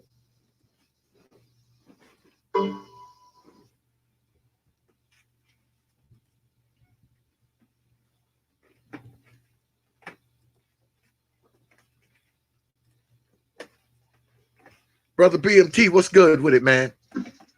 Man, I thought I was in church the way she was talking, man. I said, boy, she was taking the scrag spirit out of some of these women, man. I felt the spirit, man, the way she was going in, bro. Yeah, man. I think them scrags had to call this is the devil to try to attack her spirit. Yep. But you know what I'm saying? But knowing that they all got quiet, ain't nobody had nothing to say. Nope. You know what I'm saying? But she was speaking truth. Yeah. So they tried to disrupt her peace, man. Well, that was a really good show. I told her, I said, Sister Ali, they blame you for the way we are now, us men. And she said, yeah, they blame me for waking y'all up. You know?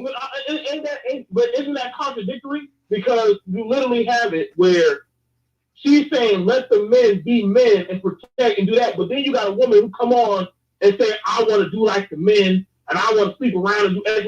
I'm like, wait, what kind of contradictory crap is that, man? Either you want to fall in line or you want to just go do your own damn thing.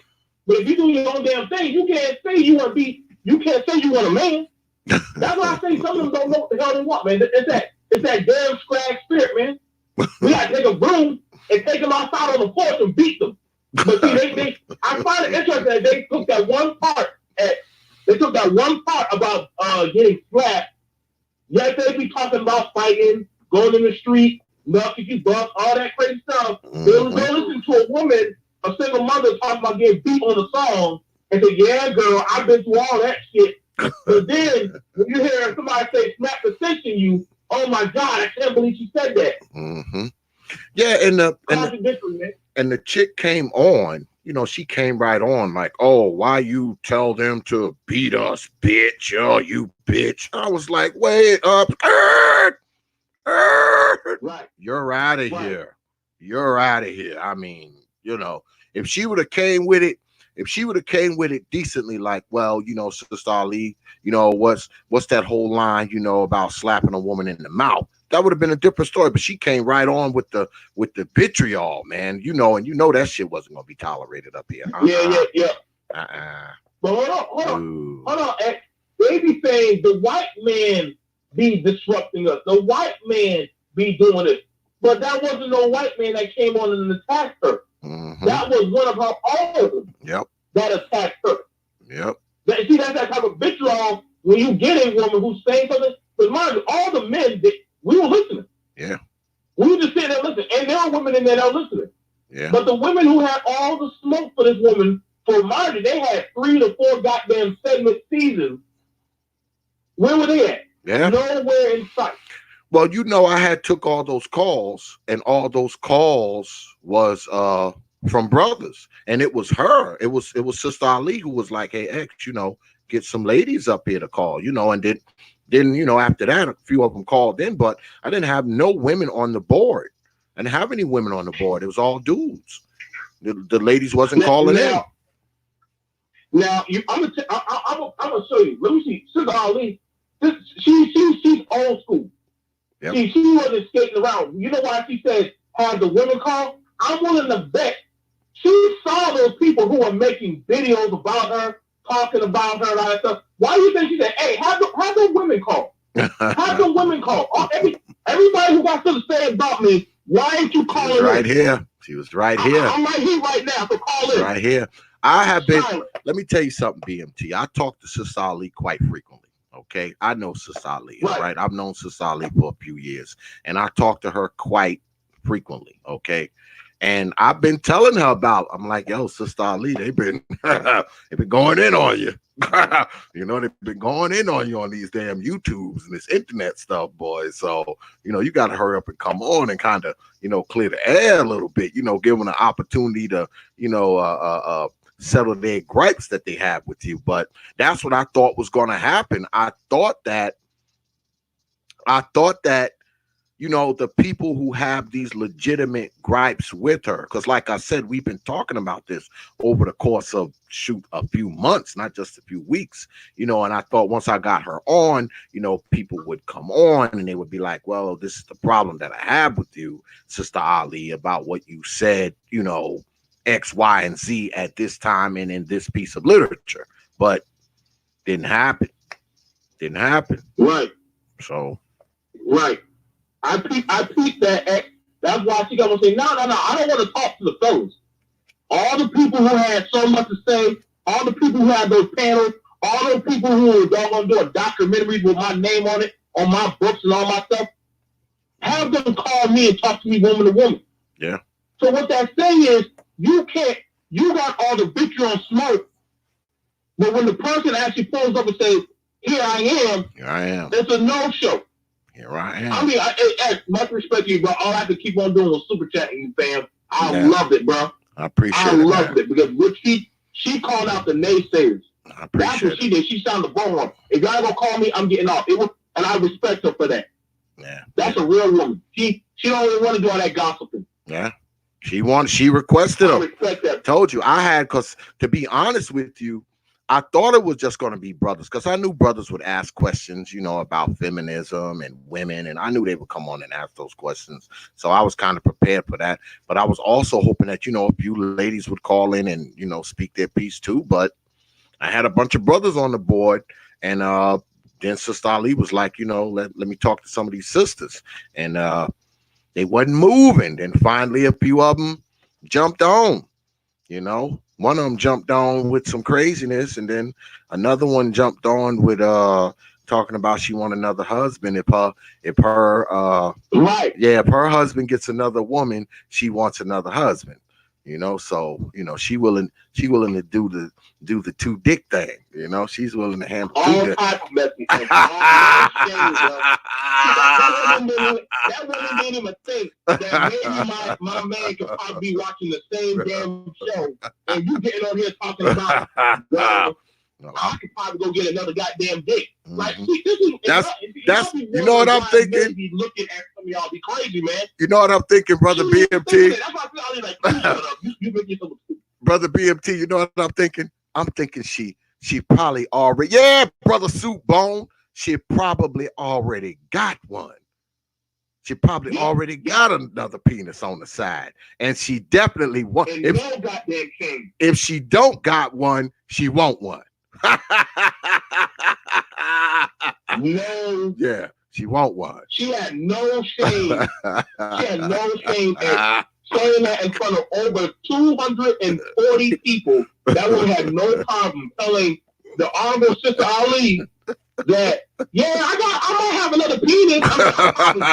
But you know what I'm saying? I'm just doing like, I'm like, God damn. So you just say, fuck honorable man. You just, that's why Sister Ali said, oh, you gotta get out of here, man. You stupid. I can't deal with this. Oh, yeah. You ain't wasting my time. Yeah, she want another one. You know what I'm saying? But she want another one, man. But see, but this be them, but you know what? You know the thing about it?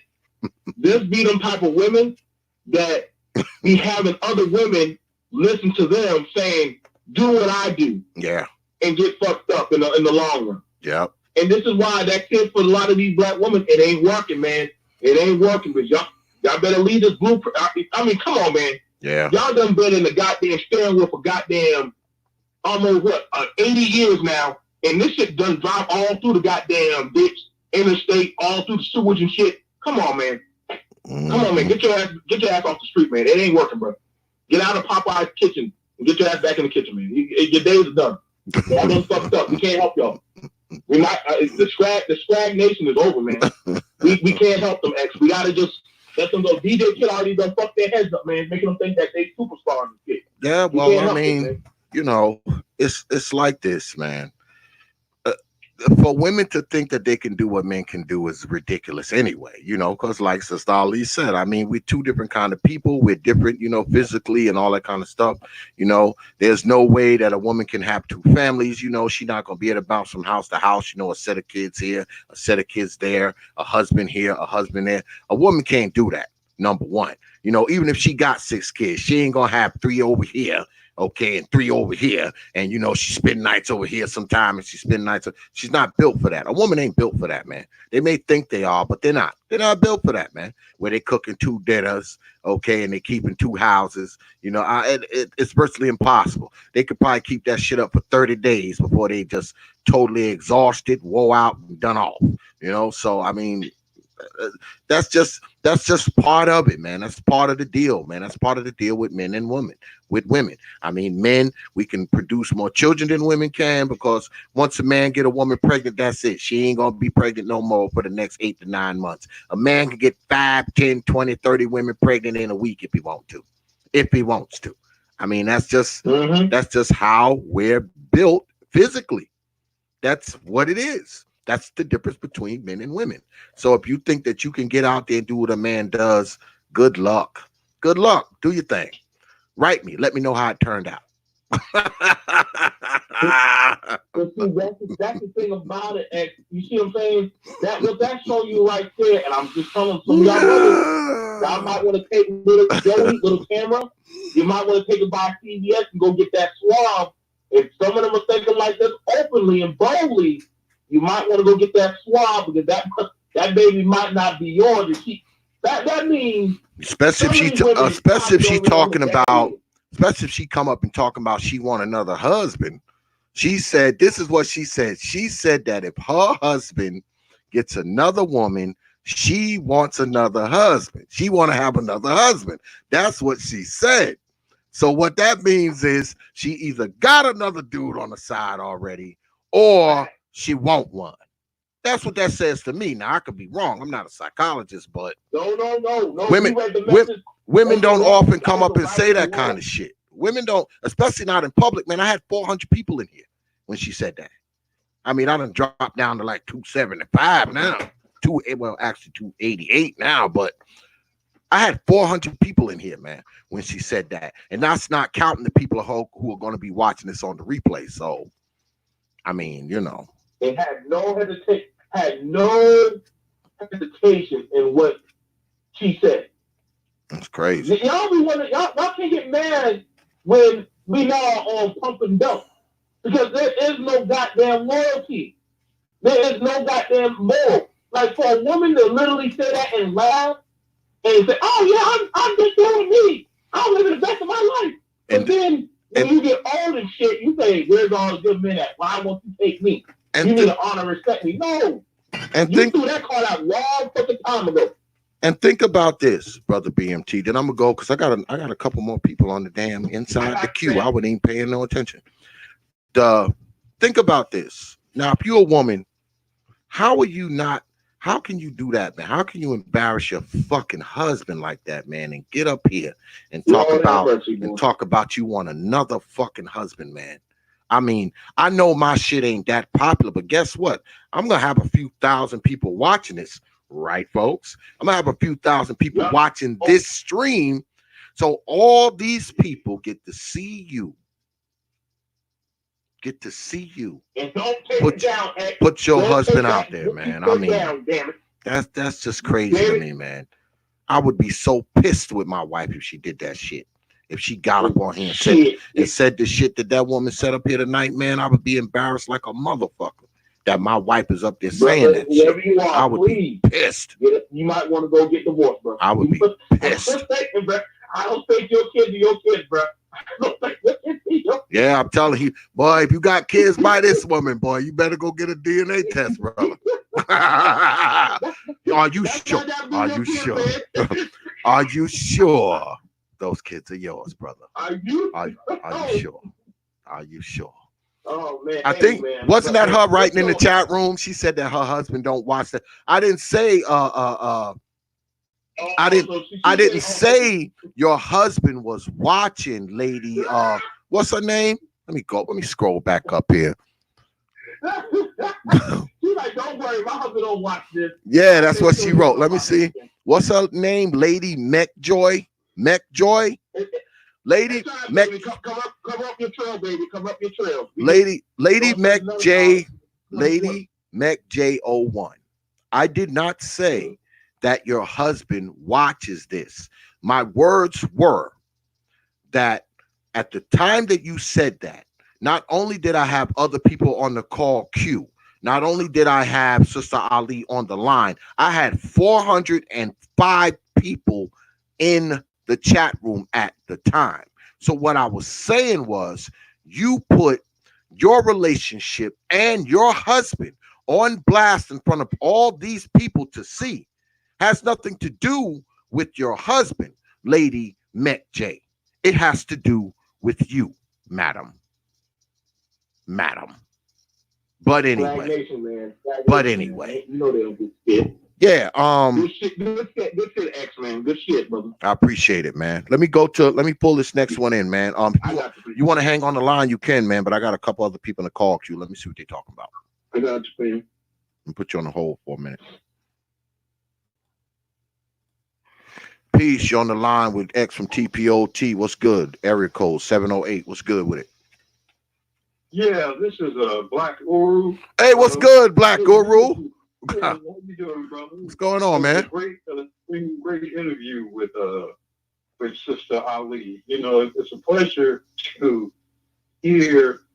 Wow, it's almost like hearing a magical voice from, I don't want to say from the past, but from another era, another time.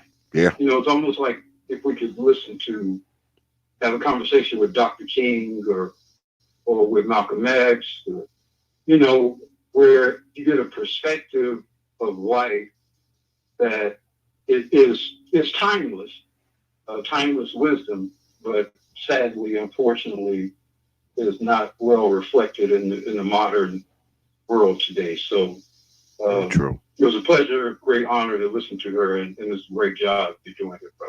Yeah, I appreciate really it. applaud you for that. I appreciate it, man. I think I may have to take a little blame for Meg J, because I had been kind of ribbing her in the chat, and I think I kind of compelled her to call with the polygamy thing. So okay. Maybe I have to apologize. Yeah. Well, you can't blame yourself, and I don't blame you either. I mean, she the one who volunteered the information about, if her husband get another wife, she want another husband. I mean, you didn't make her say that. She said it on her own. Well, it's startling to me. I mean, now let's think about this. She said she had been married for 16 years. Yes. So you got a woman that's been married for almost 20 years, and she's actually entertaining the thought of getting another husband, of having her to be shared with one or two other men, whatever. What the hell is going on there? That's just not something that you typically hear women situated like she represents herself to be. That's not how they typically carry on. Yeah. You really have to wonder. I think dude better get some DNA and STD testing going on there. I don't know, because she's definitely done some other dudes. I mean, I'm not even entertaining the notion otherwise. When women say stuff out of their mouth like that, they have done other dudes. Yeah, man. I mean, because the way they operate, they usually just can't say stuff like that unless it's something that's actually happened. Yeah, man.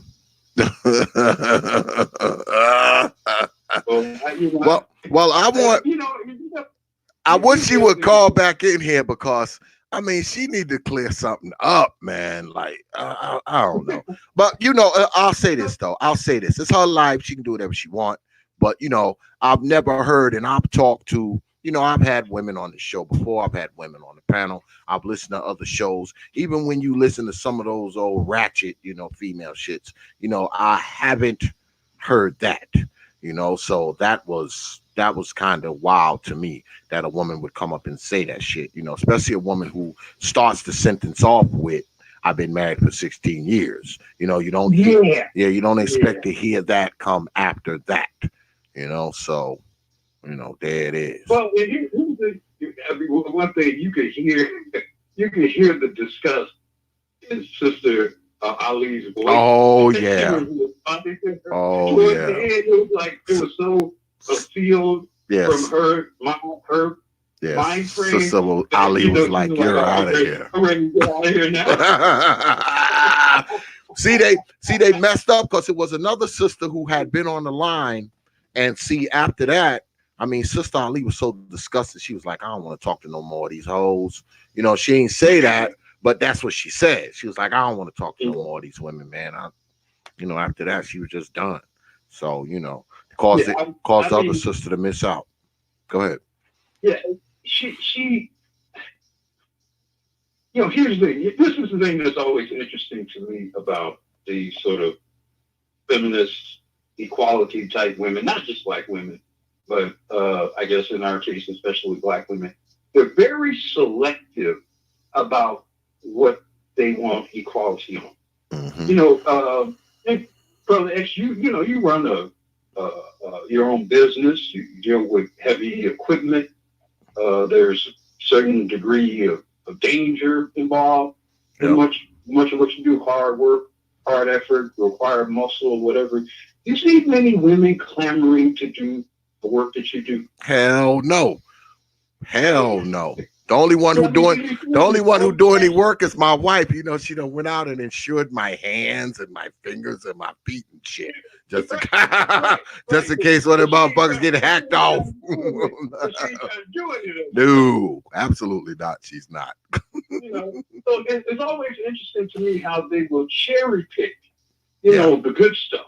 Oh, I can be CEO of Microsoft, or I can be the lieutenant or captain of the Air Force, or all these kind of choice positions. I should be, mayor of this village or whatever. They cherry pick the good stuff, but the dirty stuff, the dangerous stuff, the uncelebrated stuff, you don't see them bitches anywhere near any of that. Hell no.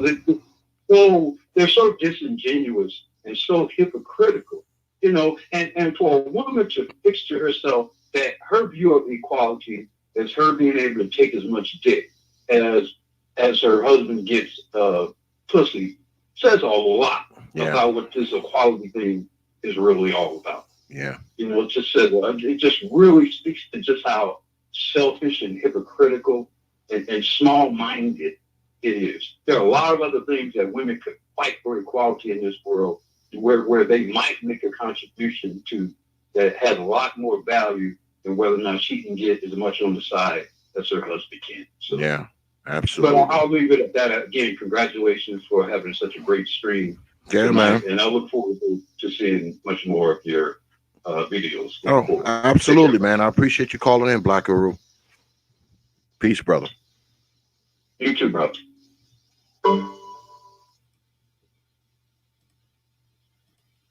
Brother BMT, you still on the line? Oh, he probably hung up now. BMT? Yep. Oh, you still there, brother? Yeah, man. I'm right here, fam. Yeah, man. Oh, yeah. Been a crazy night, man. Like I said, you know what? I would love for you to bring her back on, the girl. Who? You know what I'm saying? Who? Mech? You talking about Mech? Lady Mech? Lady Mech J? Yeah. Well, she can call back if she want to. She can call back if she want to. If she want to call back, she can call back. Please call on back. Please explain. Please expound on this. We want to give you an opportunity to enlighten us. And maybe we're wrong about you. Please come back and enlighten us with what you really think. Maybe we're wrong. It is 2020. But all I'm saying is it's no secret that a lot of these women are going out alone. And I'm just saying, like, y'all making it hard for the women that have kids, man, damn, you just fucked it up for me this year. And that man hear that shit that you just said, I know he ain't gonna help me down. Like, kid, I'm sorry. Sometimes you just keep your goddamn mouth shut and keep that with you, Jesus, and your goddamn sperm donor. Like, you can't tell everybody your business, baby. That's one thing my grandma said, but goddamn, hey, I wouldn't even know what to say. Look, if you was my woman, it wouldn't be easy to explain that shit to me. Like, you would have a hard time saying, what the fuck you mean? You know what I'm saying? Because unless you were like openly your man and y'all that open. But then again, what man? That's like saying your woman saying you should be a real man will take care of another man's seed, even after his wife done stepped out. Mm-hmm. You hear that logic? Mm-hmm. So that means 15 years didn't mean shit. Why are you still married? Crazy. Oh shit, Candy damn man in the house. Man, where you been at, man? Where you been at, Candy man? God damn it. You know what I'm gonna do, BMT? If y'all brothers want, because we still got like 200 and some people still in here. If y'all want, I'll go ahead and drop the link. Well, I'm not gonna drop the link. If you want the link, you email me and I'll mail it to you, because people be doing dumb shit. So if you be doing dumb shit. They might grab the link and have their naked ass on it. I don't want nobody sending me there having their naked ass up on the goddamn. But see, this is StreamYard though. Lord. This is StreamYard though, so you can't get up unless I want you to get up. But You'll see them. Yeah. Before they even come up on your camera. They'll be down there. Yeah, they can't just pop up. Their ass right off of that shit. Yeah, they can't just pop up. You can put it down there. That's why I bought the StreamYard, but I'm in more control of who comes up on there. Anyway, I see them down there, and if I can't see who you are, if I don't know you, you ain't getting on there. Like I said, she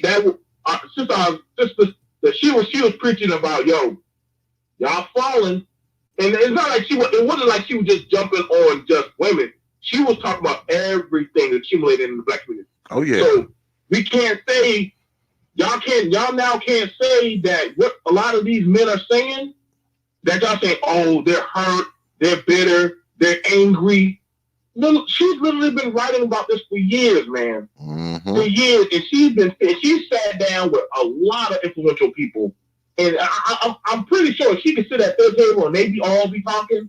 I'm pretty sure she knows what the hell she's talking about. You ain't gonna tell somebody with that much experience and knowledge and wisdom that you full of shit. Well, you saw what I was doing while she was talking, right? You saw what I was doing. I was like, because it's like the shit. And I was like, Sister Ali, all the stuff that we talk about up here, it's like line for line out of this book. Because, I've been reading this book. I've read it this week.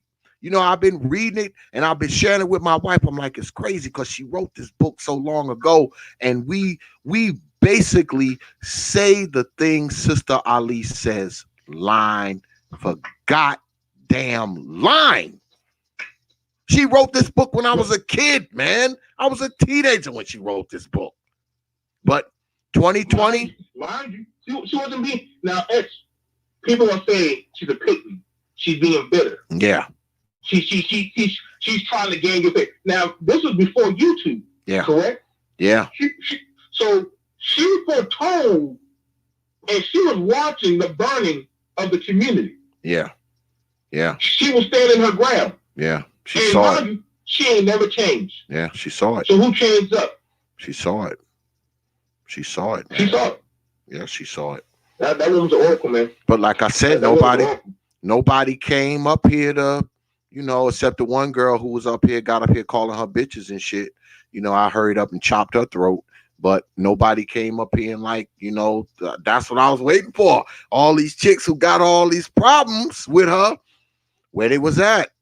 They weren't here. None of them called. They weren't in the goddamn chat either. Y'all women don't be showing up in the chat talking all that smoke. They weren't in the chat. All y'all out. They weren't in the chat. They didn't call. They didn't do nothing. They didn't. But if you want, you can jump on, man, if you still around, because I think I'm gonna go ahead and shut the phone lines down now. And if brothers want to jump on, you can drop it down. Yeah, jump on. Just jump on the link, man, because I'm about to shut the phones down for a second. Y'all give me a minute, man. I'm gonna take like 5 minutes. I'm gonna drop the link in the chat. I'm gonna take a little break. All right, y'all know how we do it here. I'm gonna play a few songs or two. There's the link. All right. There's the link, y'all. If y'all want to get in and y'all want to talk about, what went down tonight, or you want to talk about some other shit, that's cool too. Give me a few minutes. We're going to take a little break. You listen to the Popular Thought series right here on the T.P.O.T. YouTube page. I will see y'all back here on the other side of the break. I promise I'll be back. I promise. Be like 5, 6, 7 minutes, something like that. Let me see. What do we have here? Let's play something nice for y'all to listen to. Let me see. Oh, here we go. See y'all on the other side of the break.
are back. Yeah, got a few fellas up in here, so I'm gonna bring everybody in. Got Black Uru. We got Hey, bro. the seventh. What's good with it, brother? Being Thank you for having me, X. Hey, What's going on, what's X? good with it, man? What's going on, man? So, what did y'all think about what went on tonight? Like, what? I want to hear you brothers' thoughts, man, on the discussion, and just tell me what you think about what about how it went down, how the night went down. Anybody? Who's gonna start? I'll cut at it. Yeah, I was already. All right, go ahead. I'm gonna say one. It was very refreshing. First of all, shout out to you, X, for bringing us a huge, immense figurehead of standard in our community. And yeah, she is standard because she literally, I was watching her in classrooms, like in during African study, she was coming up in classrooms, like some clips of her speeches. So y'all can't say she's just a nobody because if the white man knew about her and has, well, this woman right here, and they literally recorded her stuff. So you're not gonna talk down her point. So she's been doing it before YouTube, talking about the home and the community. So the thing about it that was very telling, she's been saying the things that we've been saying that people have been trying to talk down brothers to say either you're hurt, crazy, you're wounded, you don't know what you're talking about. And she was going on, and Seven, you were there when I was talking about this, even on our panel, when she was like, I was like, listen, bro, I understand history, but I'm not going to keep on beating a dead horse. We need to get our asses in gear. And she literally said the exact same thing. So y'all can't say us as men or people are being like, we like, oh, fuck, nah. She said, fuck all them damn history lessons y'all giving. Y'all, listen, we already know all that shit. We talking about what we need to be doing now, right now. And y'all, and that was crazy that some of these same people were attacking her right in front of like 400 people. So that means y'all niggas don't have no goddamn shame. If you can't, that's the problem with y'all. Y'all get mad. We need to come together. We need to build. But then y'all do the exact opposite and attack the person. She ain't never cursed nobody out. Did she, X? Did she ever call anybody out their name? Did she ever say that women are dogs, bitches? Nope. Nope. But you attack the one person that's talking about, hey, y'all, we just need to get our shit together. So you can't get mad when when these brothers be turning up on y'all. Because you'll like I said, if they can't control the X, they'll try to destroy it. And that's the reason why a lot of men are saying, I gotta get the hell out, I gotta divest, I don't want to be bothered. Because who want to be bothered with people who attack a woman who's talking about having a functional home? We can't make this shit up. This right here was a class, man. You don't just, y'all know people like her don't come around. And if y'all would attack her, who else will y'all attack? So that means y'all attack any old body. Fucking exactly. Go ahead, if bro. If you got women who are willing to try to come at viciously, because that chick came at Sister Ali viciously. She jumped right on with the bitch and the this and the that. And everyone knows Sister Ali's demeanor. Everybody knows what Sister Ali talks about, what her rap is. She's been talking the same stuff for 35 years. For you to come at someone like that, that says more about you and people like you than anything else. I don't know what kind of statement the chick was trying to make. I don't know how she thought it was going to play out. I don't know how she thought it was going to vibe or how long I was going to let that shit rock out. But obviously she didn't care about all of that. Because see, when somebody does something like that, they do that shit and they think they're actually going to get away with it. Because you don't do things that you don't think you're not going to get away with, right? So she thought she was going to get away with that. She thought that was going to rock. That was just going to be just fine. She's going to be sitting up here yelling and screaming on my shit at Sister Ali. That's what she thought, obviously. Okay? That's what she thought. So that says a lot about people like that and their ilk. You understand? So, and I warned everybody before the show started. I said, look, any disrespectful dumb shit come up through here is getting cut right at the knees. I said that off top. And guess what? They were still doing it. Still doing it. No matter how electrified the fence is, Negroes will still put their hand on it. They don't care if you said, look, don't touch that fence. It's electrified. Boy, they will still put their goddamn hand on that fence. They will still do it, man. You know, but go ahead, brothers. Anybody else? X, dang, this was one for the ages, man. When I heard the sister get in and talk about if her husband could have more than one woman, she want another man, I instantly face palmed, man. Yeah.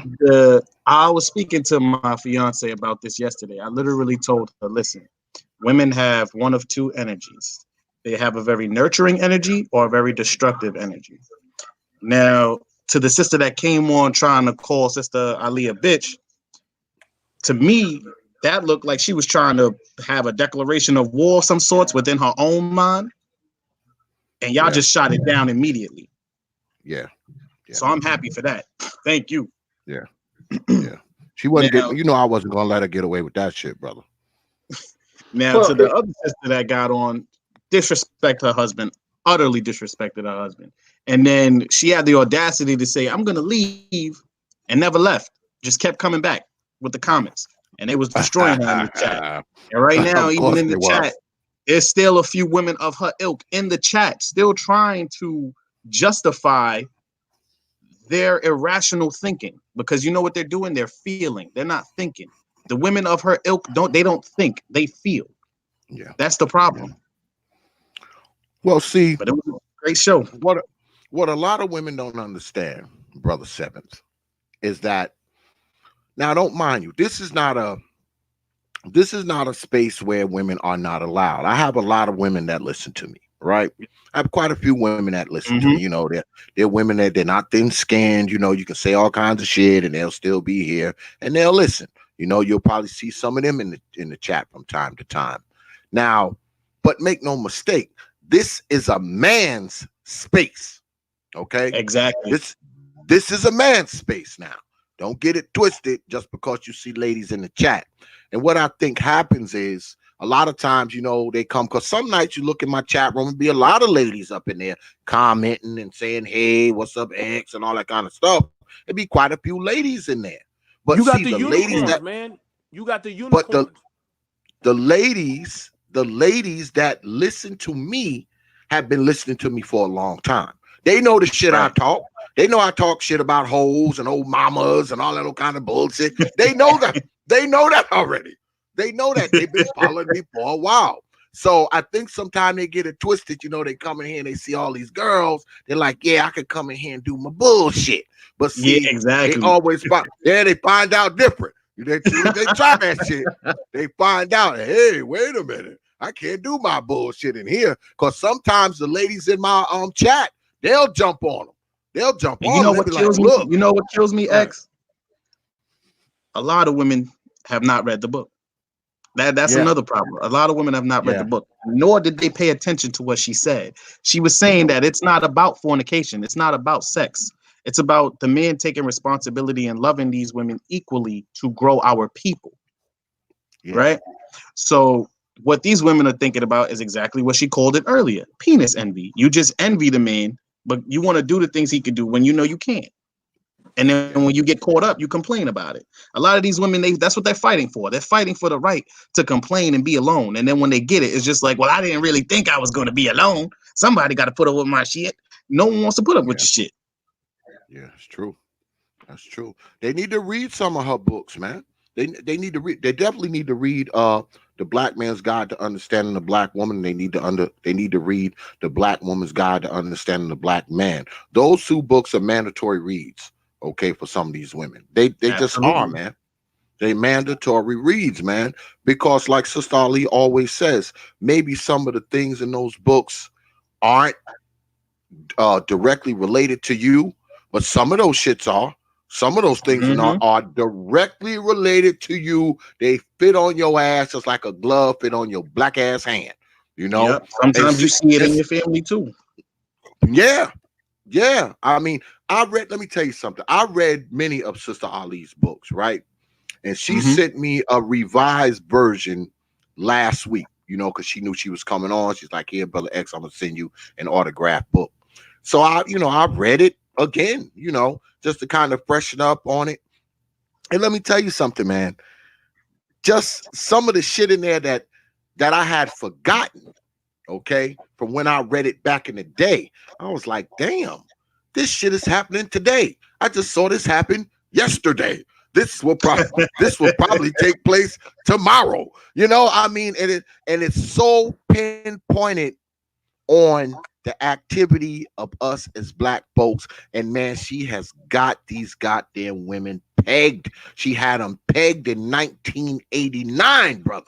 Way before my time. Way before my time. It's crazy, man. It's crazy how that is. I told her about it tonight. I was like, man, we say shit that's pretty much line for line what you've been saying for the past 30 some odd years, Sister Ali. I mean, it's just crazy, man. It's crazy. But hey, there it is. Who they gonna take it from? Because the first one, she's putting it out there. She's a woman, and then you hearing men talk about it. Who, like, how many people are you gonna say is wrong? The problem with them is that they'll any type of logic you bring to them, wrong. I don't want to hear it. I feel like that it's not right. I feel that you always hear that. The woman always starts with I feel like, not I think, not I believe, or I researched this. It's always I feel, and we got to cut that out, man. Got to cut it out. Well, I mean, it is their nature to kind of you already start know from their feelings. The only time So they're gonna take this serious. You know, so I don't really blame. Only time black people take shit like this serious is when a white person says, you know, the exactly. Black oh my God, the black community is fucked up. Wait, we've only been saying that for like 3 years, but BMT, they go like this. What college did you go to? Yep. Oh, what paper you got from the white man? Never unless you grew up around them. Let Black Uru get in, man. He's been waiting. Let Black Uru get in. Go ahead, Black Uru. You know, it's interesting. I wish maybe it wouldn't have come up, but I think what would have been interesting to know is what brought those women to the stream, particularly that first woman. You know, I can't imagine a faithful subscriber to your channel would do what that woman did to Sister Ali. So you almost wonder, you know, I guess maybe, you know, Sister Ali has sort of a troop of haters that follow her around, or maybe you have a kind of a feminist, you know, some feminist folks kind of tracking you behind the scenes. Oh yeah. You know, it just kind of really makes you wonder where those women came from. I was thinking the same thing, brother Black Uru. But you know, like when I go, right, because you know, I've gotten a little more popular, you know, over the recent months. And you know, my subscriptions are up, my donations are up, and you know, Amen my name. Yeah, I think I appreciate it. You know, my name ring bells now. You know, everybody know who X is from T.P.O.T.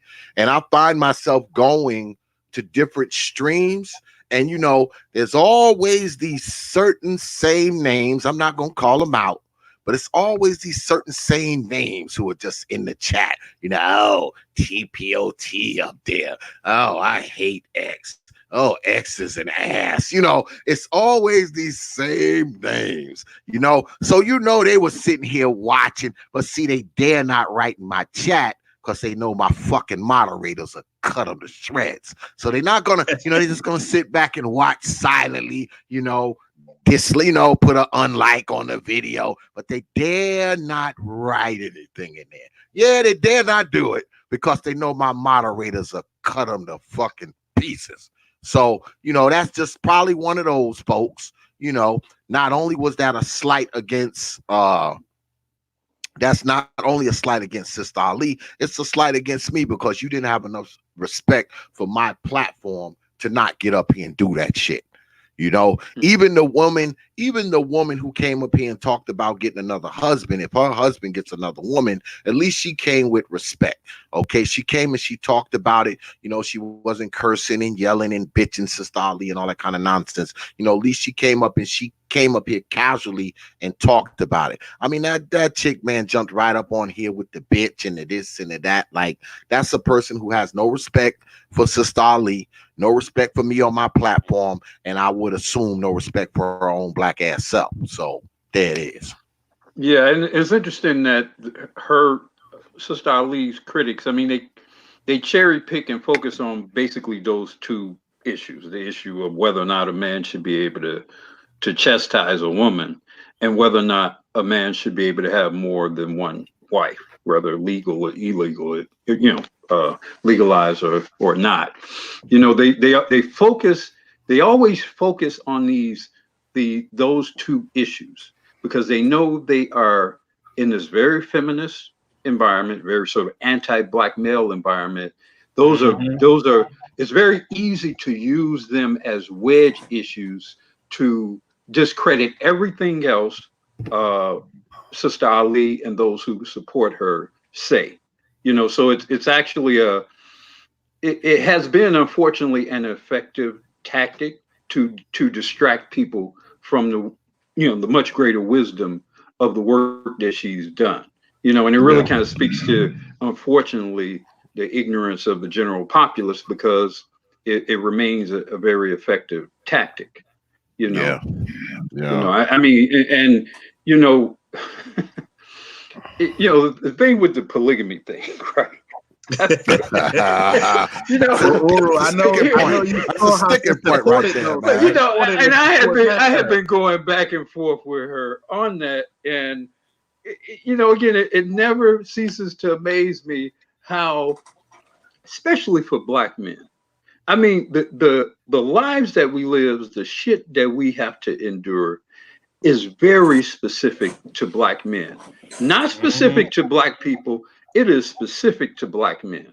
You know, the high mortality rate, the high incarceration rate, the high unemployment rate. All these issues are very specific to black men.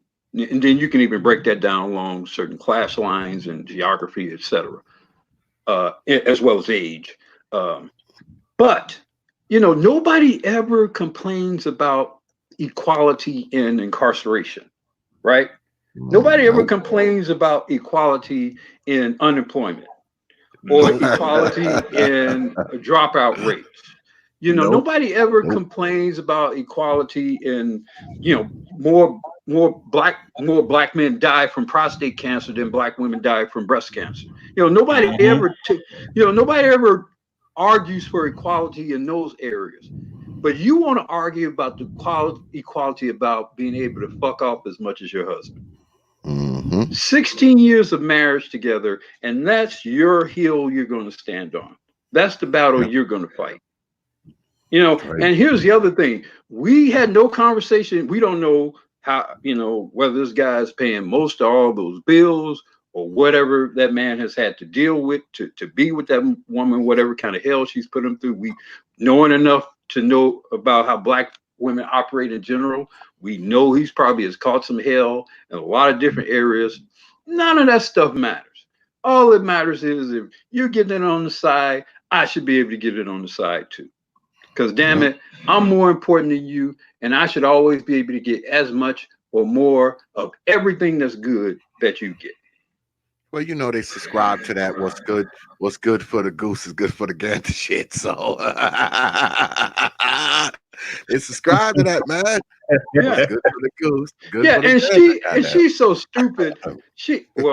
Let me not be too. She does not realize that most of us are smart enough to know that if she's going to say this publicly, she's already doing it. Yep. She's already doing it. I mean, most of us know you out there. So now as you were saying earlier, X, you know, you got 400 people live listening to this, and then you're going to have maybe thousands more people who hear this as time goes by, and you put yourself out there that you basically thotting off on your husband. And didn't she have her picture up with her I mean this chick is nuts, man. That's crazy. She looking for more suitors. That's what it was. Yeah, She I was mean, taking so it's like applications. she's advertising for dick, man. I'm like, wow, it's like I think she came here for it. I feel sorry for the husband. I feel sorry for the brother, man. I You mean, if know, your wife is willing to jump up on here and talk about getting another dick, like yeah, after you got y'all been all married for 16 years, man, that's crazy. you got all these strapping brothers up in here like this, man. She just gonna put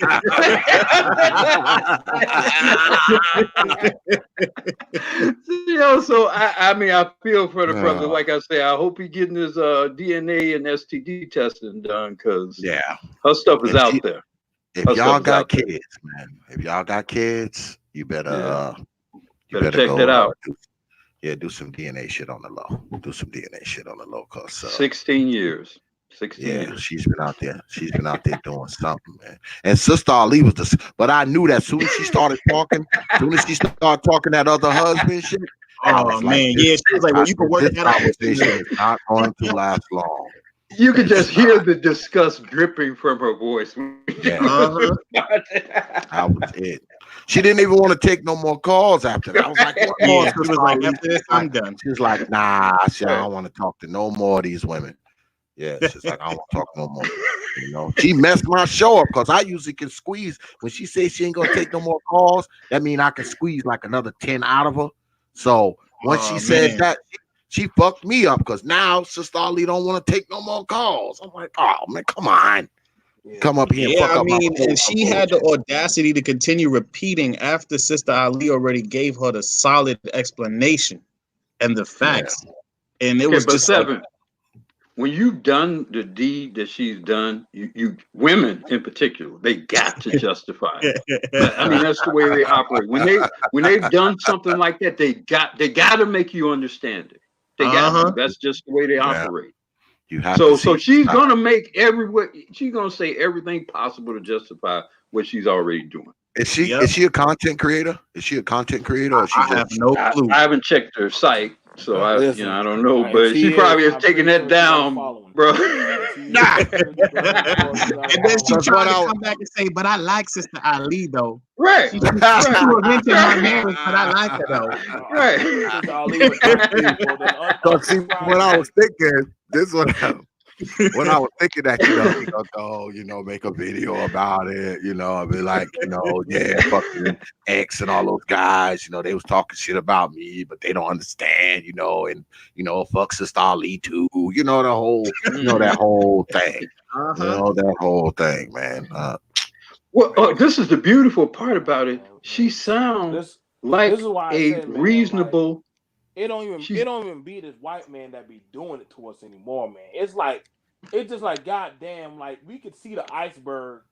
They purposely are speeding up the goddamn ship and ran it all through the goddamn iceberg and still trying to sell it wholesale. Like, come on, bro. Like, what make it really worse? She done told you know how we know you lying? Because you done told the woman, I read your book. How the hell you read the book? But then you said the exact goddamn opposite of that's when you know, Lord have mercy, God, you created a special creature with this one. Because literally you say you read the damn book, but then you said the woman been on for a whole hour saying the same shit. And you get on, I read you, I feel you. You can't. That's why she said, I can't. This is why she won't. This is why Sister Ali won't be on YouTube. This is why she won't ever be a content creator. She's like, I can't deal with these niggas.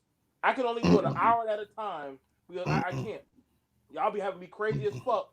Goddamn, no. This is why we can't get no serious people nowadays, man. Y'all drive them off, man. Yeah, she messed up my show though, man. Because usually, when she say that, I usually can squeeze at least 5 more callers out of her. After that, she's like, Nah, X, nope, I'm gone. I can't take no more. I'm surprised she was on for as long as she was, because you said she don't normally stay on. Nah, she'll stay. Usually when Sister Ali comes on, she'll come on, she'll stay maybe 30, 40 minutes. But I usually can squeeze her for like an hour and some change. I always convince her to stay. Well, she wanted more women on. Yeah. So that's what she wanted. Had she not had that response, she pushed through the vulgar phone call, but that Yeah. last one, no. Cause see, I was telling BMT earlier, all I had on the board was brothers, and she was like, "X, get some girls up here." So I told the ladies, I was like, "Y'all call in, cause Sister Ali want to talk to y'all, And but X, she was being classy. She was being classy about it. X, me and you caught that. She was being classy about it, and she said, "Oh, I seen what y'all say about me. That's why I didn't mind." She said, "I don't want to talk to the brothers. I want to talk to the sisters. Y'all who gonna check me, come check me now. I'm here. Don't sneak this. Bring your talking points. Bring your logic. Bring your research and check me." No. Silence. Well, the lady who called with the nonsense, I mean, she could have had a dialogue with Sister Ali, because Sister Ali would have entertained it, but she came up here with the bitch and the this and the that. I mean, I wasn't even gonna let that shit last. I probably let it last 30 seconds longer than I should have. So, that is what it is. Go ahead, Black. What's bad about it? You said what? It's like, you know what? And X, how often do you actually give rules before a show? You hardly ever make rules for a show. As long as you say, "Yo, the rule is just be respectful." Y'all niggas couldn't even do that for an hour. For 1 hour. It's not especially on Thursdays. On Thursdays, I kind of let it flow. This is Dark Exodus, Thursday night. It's Berserker's Barrage most Thursday nights. This is the craziest night of T.P.O.T. It's Thursday. Well, it is a full moon tonight. Yeah. but I knew Sister Ali was coming, so I told everybody, "Look, man, don't get up here with that bullshit, because Sister Ali is a friend of mine, man. Don't get up here with that bullshit. Just don't do it. Don't do it." But Negroes can't follow rules, y'all know. They can't follow rules. But X, what was interesting about the polygamous? Y'all can't have nothing nice. BMT, Y'all BMT. Talking about when we gonna get. I don't think BMT can hear me. Hell nah, nigga. BMT. Y'all can't even do an hour. I don't think BMT. Brother BMT. What the hell y'all gonna do? Brother BMT. What's up, fam? Can you hear us? Can you hear everybody else? Hey, can you hear me? Can you hear Black Uru? You might have to go out and go back in. Go out and come back in. Go out and come back in. Because I think you cross communicating here. Go out and come back in, BMT. Go ahead, Black Uru. Yeah. The interesting thing about what's the name, Meg J or whatever, and it's almost kind of a cautionary thing for Black men. She sounds very reasonable and pleasant. Mm-hmm. She did not come across as any sort of crazy woman, or unreasonable or irrational or particularly belligerent. She wasn't even sort of any sort of ardent, or didn't sound like an ardent feminist. Nope. But yet the bullshit is in her too. Yep. There So it's like, just even those in a nice package. That's all. Exactly. So even those who might appear to be nice and reasonable and cooperative and safe. I mean, I would think if you think you've been married to a woman for 16 years, maybe you think you're safe with her. Even in a Black woman like that, you got that stuff there. Yeah. So it's like you're not, I've often joked about this, but not really. I have often said that I think every man, particularly every married man, if you're not married, it may not be all that important. But I think certainly every married man, certainly every Black man should keep on retainer a private investigator. I truly believe that. And I'm not saying that you keep your woman on surveillance or anything like this 24/7. Obviously, who could even afford to do that even if they wanted to? But I do think on occasion, you might want to have her kind of investigated a little bit. Because when you think about what happens typically, women are more likely to divorce than we are. And usually what happens is that divorce started on her end 5, 6, or shit, maybe even 10 years before she actually pulled the plug on it. Yeah. And she's got some stuff. She's moving money around, and she's, you know, meeting certain people, and maybe she's banging certain other people and all that type of stuff. And yeah, I think if you're gonna get married, certainly if I was a young man getting married today, yeah, I mean, I'd have a PI on retainer, and just kind of just in have case you get him that or hunch, her. right? Just in case you get that Yeah, hunch. you know, you see something weird, or you hear something weird, or you know, you can just have somebody kind of follow some stuff around and just make sure you're not getting cucked or worse. Right? Yeah. Yeah, pick up the phone and be like, "Hey, buddy, could you kind of check something out for me, you know, She for the next said day?" something weird, you know, or she smelled differently, or you know, all of a sudden she's worried about the tone of her legs or her ass or something, you know. Yeah, So, yeah. you You know, know, like, damn, I don't know, but you know, when she came yeah. in, she kind of smelled like nuts. Like, I may need you to follow her. I may need you to follow her around for the next couple of days. I thought I smelled nuts. It's 12 o'clock in the afternoon. Why, Ain't or it it's smelling like 2 liquor o'clock in the cola? afternoon. Why does she smell like she just took a shower at 2 o'clock in the Yeah. afternoon? You know? Hey, what I'm saying, was that lesbian pussy? Yeah. That shit is crazy, man.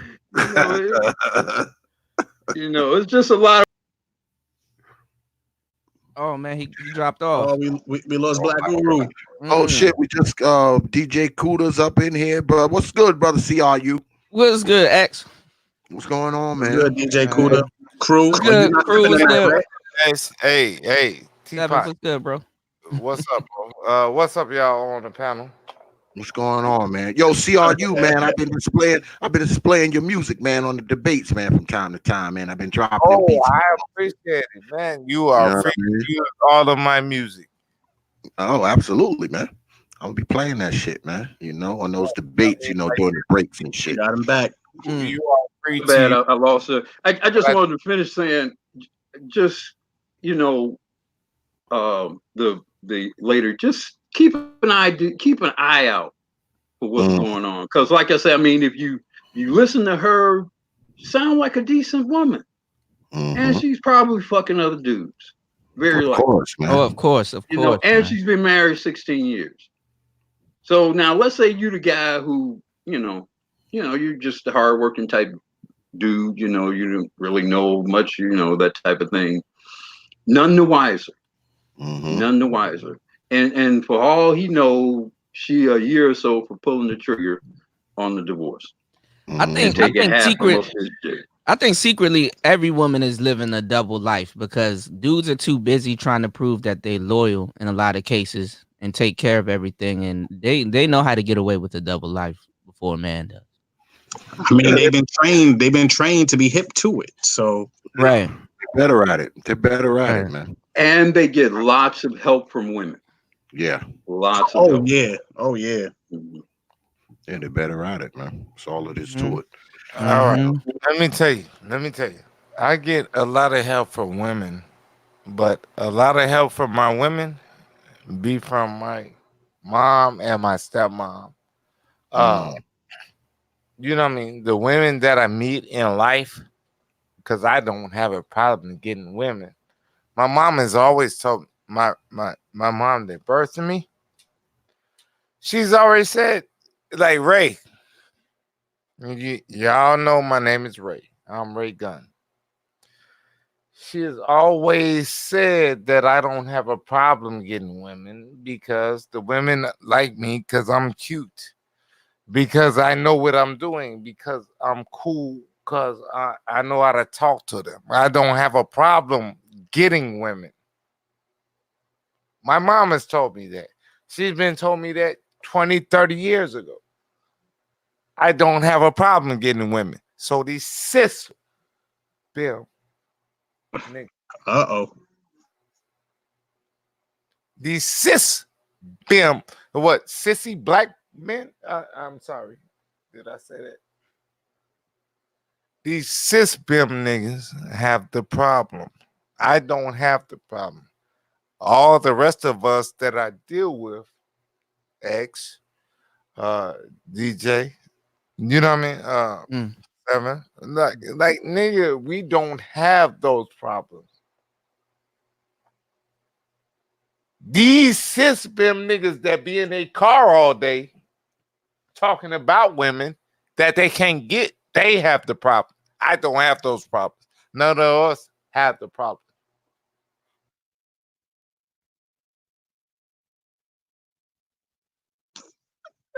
And I'll leave it at that. Bro, you got me about to reach for my Jack Daniels. No bullshit. I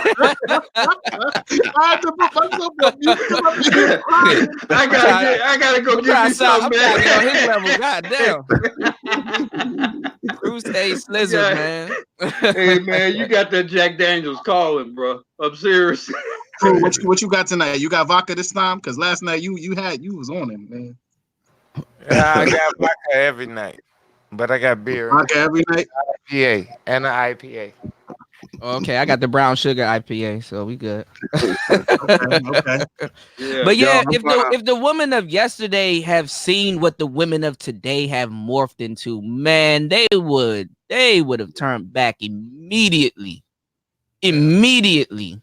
They could not even believe the type of shit women are doing nowadays. Like, they just struck my my birthday video down for nudity. I didn't have not one nude thing in my video, right? And I was like, okay, YouTube. All right, so I go look up twerk video, just twerk video. That's all I put in the description box. Twerk in the search bar. Do you know how much twerk videos are out here on YouTube? Thousands alone. And they said that your video will be strike if it's alluding to any type of sexual theme or something like that. That's the definition of a twerk video. Yeah. Like what the fuck? Like, man. All that means is bro, fuck with anyway. Bro, you on the censored, you're on the censored list. That's all that means. Mm-hmm. And they got it set up so that if anything comes up, you're automatically shit on the shit list. Mm-hmm. That's all that means. Mm-hmm. YouTube is crazy. Yeah, I got a second channel, so that's how you know you destined for some type of success, or you doing the right thing, man. When the actual site start hating on you and shit, because these bros be having hella twerk videos. She'll show you her whole birth canal, and YouTube, yep, she can go along with that. But us, god damn, bro, you can see it all the way into the womb. YouTube fucks with you over words, man. If you squint hard enough, you'll see a baby. Shit. Fallopian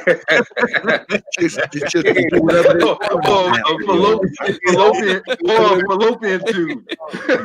Right. Is that a cervix? What is that? Yeah, they can do whatever they want on these videos, man. But just our words will get our shit strike. I just got off of I got a strike for hate speech, man. Oh man, me of all people, out of all people, bro. Hate speech. Hey, so bro X, and everybody on here, let's keep it cool. Let's keep it cool. Let's keep I'm gonna drop down. I'm gonna drop down for a few minutes, man. I gotta go take care of something. I'll be right back, y'all. Y'all go ahead and have at it. Hey, let somebody host instead of you, bro X. Oh hell, I'll host. All right, let's get it, bro. Okay, brother. You go ahead. You go ahead, Kuda. Go ahead and keep talking. Well, no, I think Kuda has something to say. No, I was saying I have something to say. That's why I said I wish he would have posted. Go ahead. But yeah, man, they flagging us down and shit like that. So you know, they starting on 2020. So YouTube done gave me a birthday gift. But I'm gonna be over at my second channel, still talking shit and swallowing spit. So you know. Yeah, I mean, I think if you're gonna do YouTube, right out the gate as a man, you better set up like about 5 or 10 channels right out the gate. Right. And just kind of presume, and maybe you name them, DJ Cuda 1, DJ Cuda 2, or whatever is easy. I gotta take the Tommy route. I gotta take the Tommy route. I need to do that myself too, man. Yeah. I mean, I think if you prepare for it, then it's just much easier to kind of deal with and maneuver around. You can't assume that you're going to be treated fairly. Any men are going to be, particularly any black men, are going to be treated fairly in this media. So if you go in under the presumption that you want, then you're prepared to handle whatever comes up. And I actually think they have the bot to set up to not only monitor what men say. I think the bot knows who's male and female, and I think the bot knows who's black and who's white. I think the bot knows the black men. I do. I genuinely believe that. I think the bot knows. There's somebody behind the desk like he sounds black. Let me strike. No. I think they have programming that could track, because there's range and timbre of voice and whatever that would sort of overlap, that this is sort of the typical range of a black man's voice. Because we know there's differences in the voice tonalities of black men versus non-black men, and certainly men versus women. It would not at all surprise me that they know who the black men are, who are content creators here, right out the gate. Would not surprise me at all. Yeah, I think it knows voices too, because niggas, damn. So if you're gonna get on here, you just kind of view it as a type of warfare in a sense. I think it was Sun Tzu said that you should be prepared to forage on the resources of your enemy. So you should almost prepare yourself to be able to, like, look, this is my enemy, this is my adversary, but what can I take from this adversary, and when can I take from it in a way in which is advantageous to me? And if you view it that way versus fairness and equality and all that other non-existing bullshit, then I think you could actually maximize what they're doing and use it as actually a means to build yourself as being the adversary of YouTube. That's how you become known. That's how you become stronger, and how your voice becomes stronger as an enemy. David going against the evil, empire of Google or whatever, that type of thing. So, well, I think they probably put us all together, and they know. Well, I mean, of course, they know about this sector of YouTube, but I think they're still trying to figure out a way to capitalize on it or make some type of money off of it, or because there's an audience for this shit. But it's Kuda, just you hit a great point, because I just started, and literally this is the second strike that I got for my intro. There's a beat that I made, an instrumental that I made in high school, right? And I put it on the intro to my videos, and then I just see the first time it was some company, and then I looked it up, and they just do that to everybody on random. Once they think they can make money, they just put strikes out. Was it a copyright? Did it have like a sample? Copyright and Hawk Incorporated. So it was a sample that you used, right? I did use a sample. I think you can probably get away with like 30 seconds of it. That's the crazy part. My intro is 30 seconds. Damn. So I shortened it, right? And then I pretty much just changed the speed pitch of the actual music. The tempo. Yeah. A lot of people like the slower tempo of my intro anyway. So I just went with that, and I'm just gonna stick to that for the rest of my videos. But yeah, seeing that happen a second time, it was like this happened right before Christmas, the first strike. And then yesterday, I just was looking at, the analytics, and I'm like, I got another strike? What the hell? For the same video. I'm sure they have it set up that once you get stricken the first time, the whole analog or the algorithm is set up to make you be targeted that point forward. So, unfortunately, the first strike is always going to be the gateway into them just basically fucking with you indefinitely. Yeah. And then they give you incentives too. They give you incentives too. Because if my strike goes away, I got to be a good boy till April. Oh no! What I did was make the video private, and then I took that down, edited the video because I have all the raw videos. I never just put something out and just delete it. But like I said, did a little editing, put it right back up, changed the title. They ain't bother me no more. Oh, good. And again, I didn't even make it outside yet. I think CRU was trying to say something earlier, bro. Oh, okay. Crew, you All good? right, Crew, where you at? Yeah, he was trying to get in. Y'all hear me? Yeah. Okay, yeah, we can hear you. We can hear you. Yeah, man. Look, I've got a Amy Winehouse sample. I've got all of that, but damn, don't use samples. Okay. Oh yeah. They're gonna flag you for Amy. They love Amy. But don't use no white people shit in your shit. I learned that a good shit. No, but also, right, I can use Amy. The thing don't use is Sony. Yeah. Sony will fuck you up. Sony, anything, I don't care if it's 3 seconds, they will fuck you up. UMG, WMG, all of them. Yeah, Columbia. Yeah, I play music on my shit, so I know them. They intimately know me too. They come to you like run me that coin. Right. So I'm paying a lot of artists right now, they royalties, so Yeah. Oh, Well, it's all good. I mean, I played worldwide, not played worldwide, and your video is banned. I'm like, oh shit, what the fuck? Right. It's like, damn, y'all think they gonna see my shit? We just look, when you put out a video, for real, to tell you the truth, depending on how you put it out, for real, you're just a fart in the wind. You're just a fart in the wind, bro. Like, bro, I don't know if this shit gonna get 1 million views. It could, but damn, but we're gonna stop it before it does. All right, nigga. Yeah. That's how they giving it up now. When you post a video, they actually process it. They tell you gotta wait and come back later. They find your shit, do the processing. Like, God damn. They do the fine-tooth comb approach with the videos now. I wonder when content creators, and maybe even beyond just YouTube, I wonder when people are going to get together and start filing some class action lawsuits against all of the extreme censoring that's going on. At some point, there's got to be some pushback because the censoring is so selective and so obviously grossly slanted along certain political directions that is really surprising to me that they have been able to get away with this for as long as they have.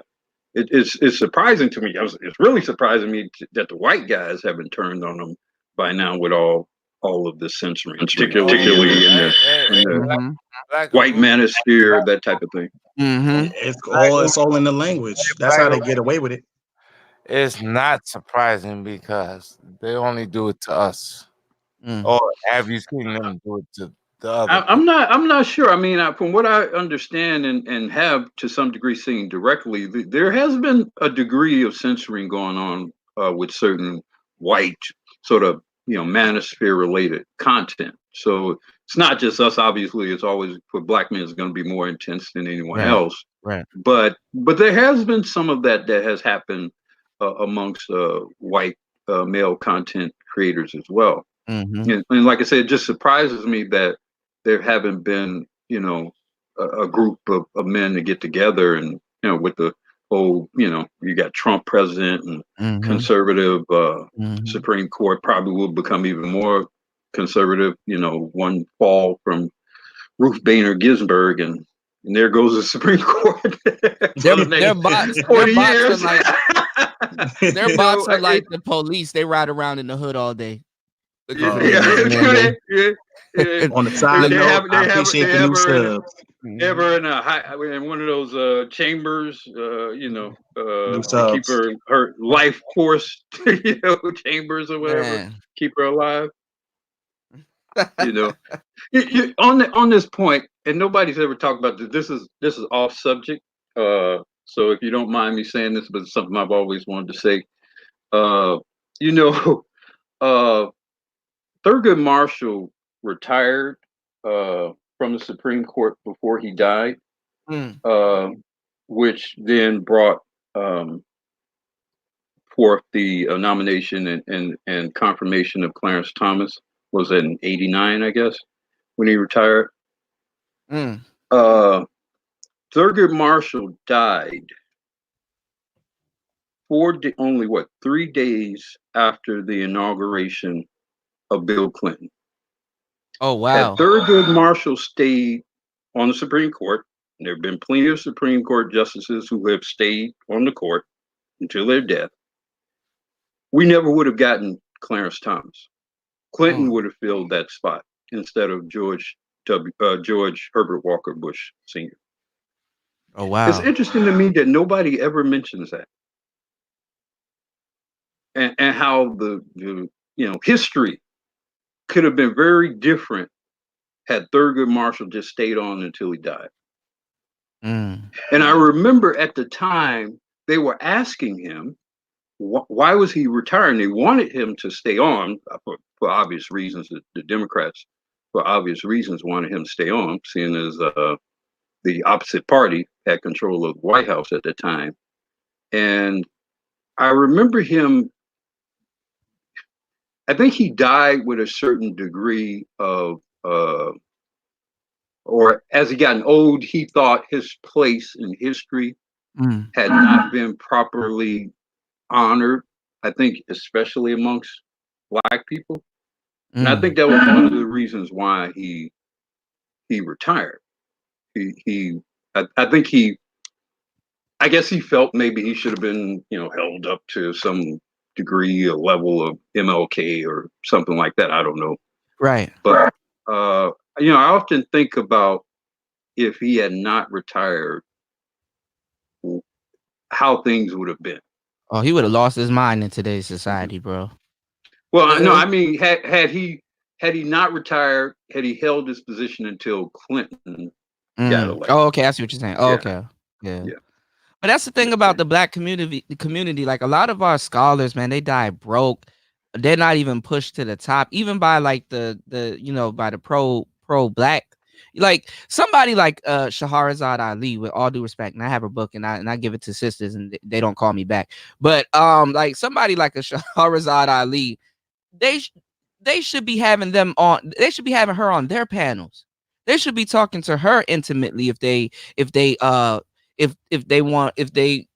that they're so for the Black man and all this other shit, man. Like I can see where she coming from. She don't even want to talk to today's women. So Kuda, don't you get it? When the black women of today, they will say to you, "I don't want logic. I just want someone to agree with me. Can't you just agree with me?" Right. Like no, but that's the thing. That's like damn. This where we at with it right now? Like damn. And then then niggas ain't supposed to say nothing. That's the fucked up part. You ain't supposed to say nothing. Like your woman can just go along and do whatever the hell she wants, and you're not supposed to say nothing. You can't tell them nothing, man. And even our female elders, they don't even get pushed to no type of degree. Shahrazad Ali is not in none of the top female content creators' mouths. They don't like her. Nope. You know why? Because she talks against all of them and checks them all the time. So that's what it is. It's putting them on the stake. She's been doing this. You can go look at Donahue. She checking niggas, man. Putting them on the stake. That's why. DJ, can I talk to y'all real quick? She tired, man. Yeah, go ahead, CRU. My dad's mentor is Haki Manabuti, who published the books. Not Shahrazad, but Black Civilization and the other girl. Oh, you mean Dr.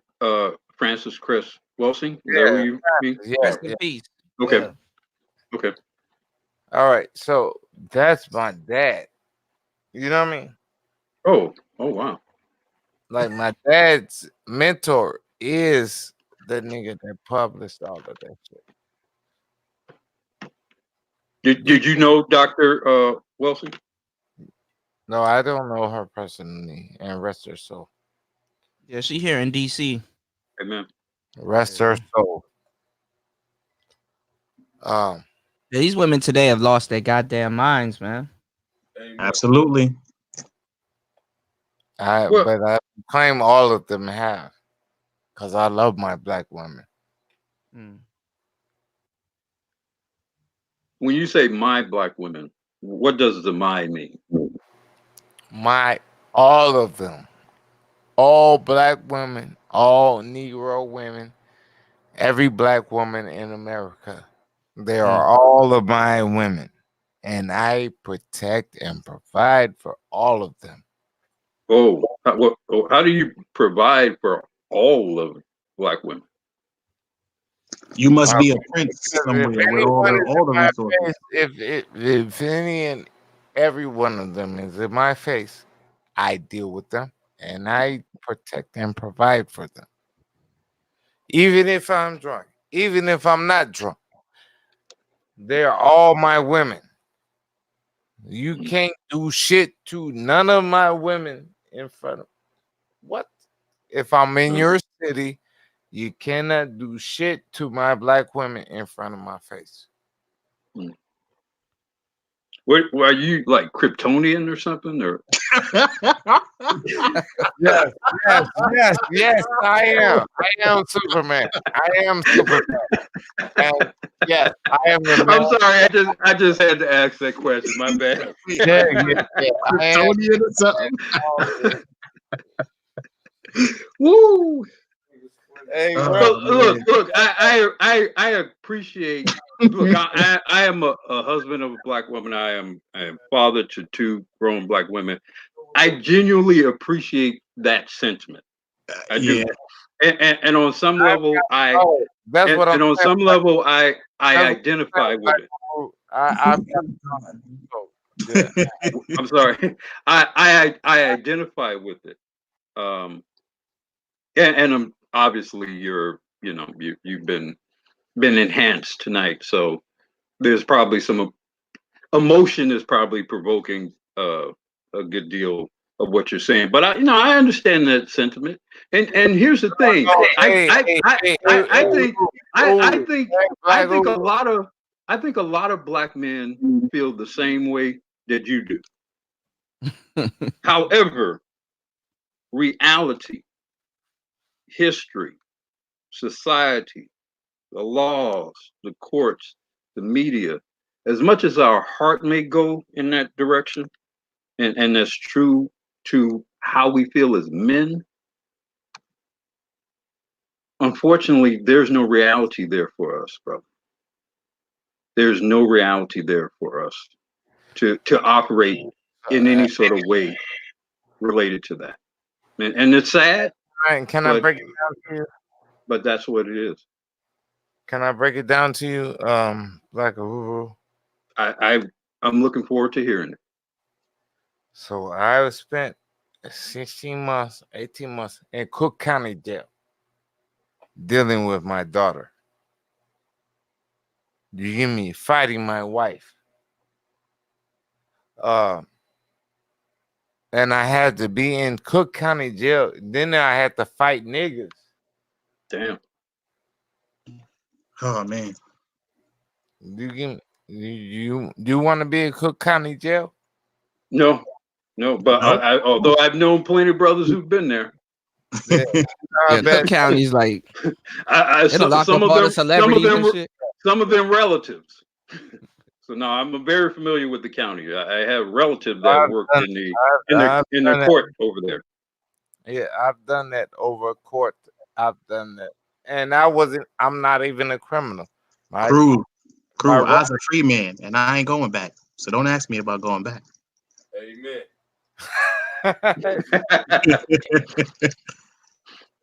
Yeah, but I'm not. You know what I mean? But I did that over my daughter because I take care of my daughter. You know what I mean? Sure. Niggas actually take care of their shit. Even Well, niggas, I'm back, brothers. I think I'm gonna Brother X. Welcome back, Hey, X. what's good? All What's right, good? X. I think I'm gonna go ahead and wrap this up, man. Any parting shots, man, before y'all take off? Shout out your channel, do whatever you're gonna do. Yeah, it was a great stream, man. Like I said, it was a great honor to listen to you interview Sister Ali, and Right. look forward to seeing you do similarly great work. And you know, one thing, and I wish we had a time to talk about it. So I don't know if this is a good parting shot, but I wish we could have talked more with Sister Ali about how do you reconcile her desire for Black people to be together with Black men essentially having no actual power to compel our women to be what we need them to be. I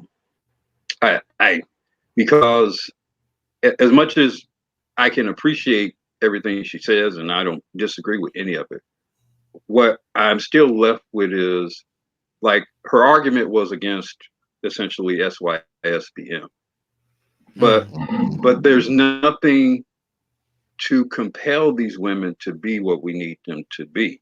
Nothing. We have nothing.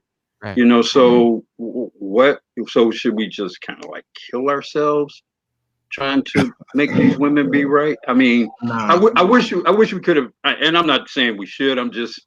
It would have been interesting to have more dialogue on that point with her. So, but that's all I'll say.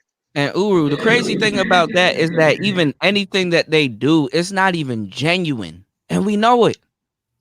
That's It the only crazy goes as part. far as their options go. Yeah, like we're gonna like even in 2020, fellas, and I'm gonna warn y'all from right now. We're gonna see a whole bunch of Black men we're sorry videos. You know, we don't even know what's going on. We can't even trust ourselves. It's like, bitch, that sounds like a personal problem. Like, fix that. Like what the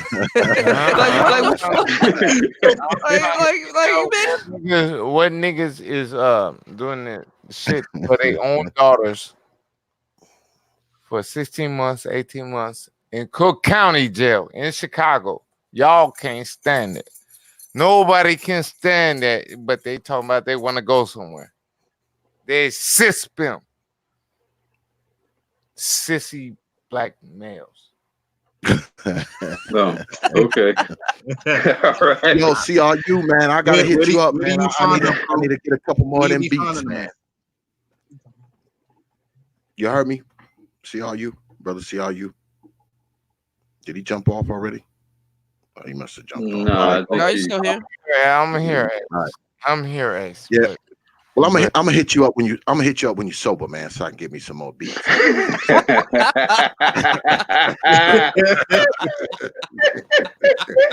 You probably get some hellside beats right now, though. Yeah, right. That's probably when the beats be fire, boy.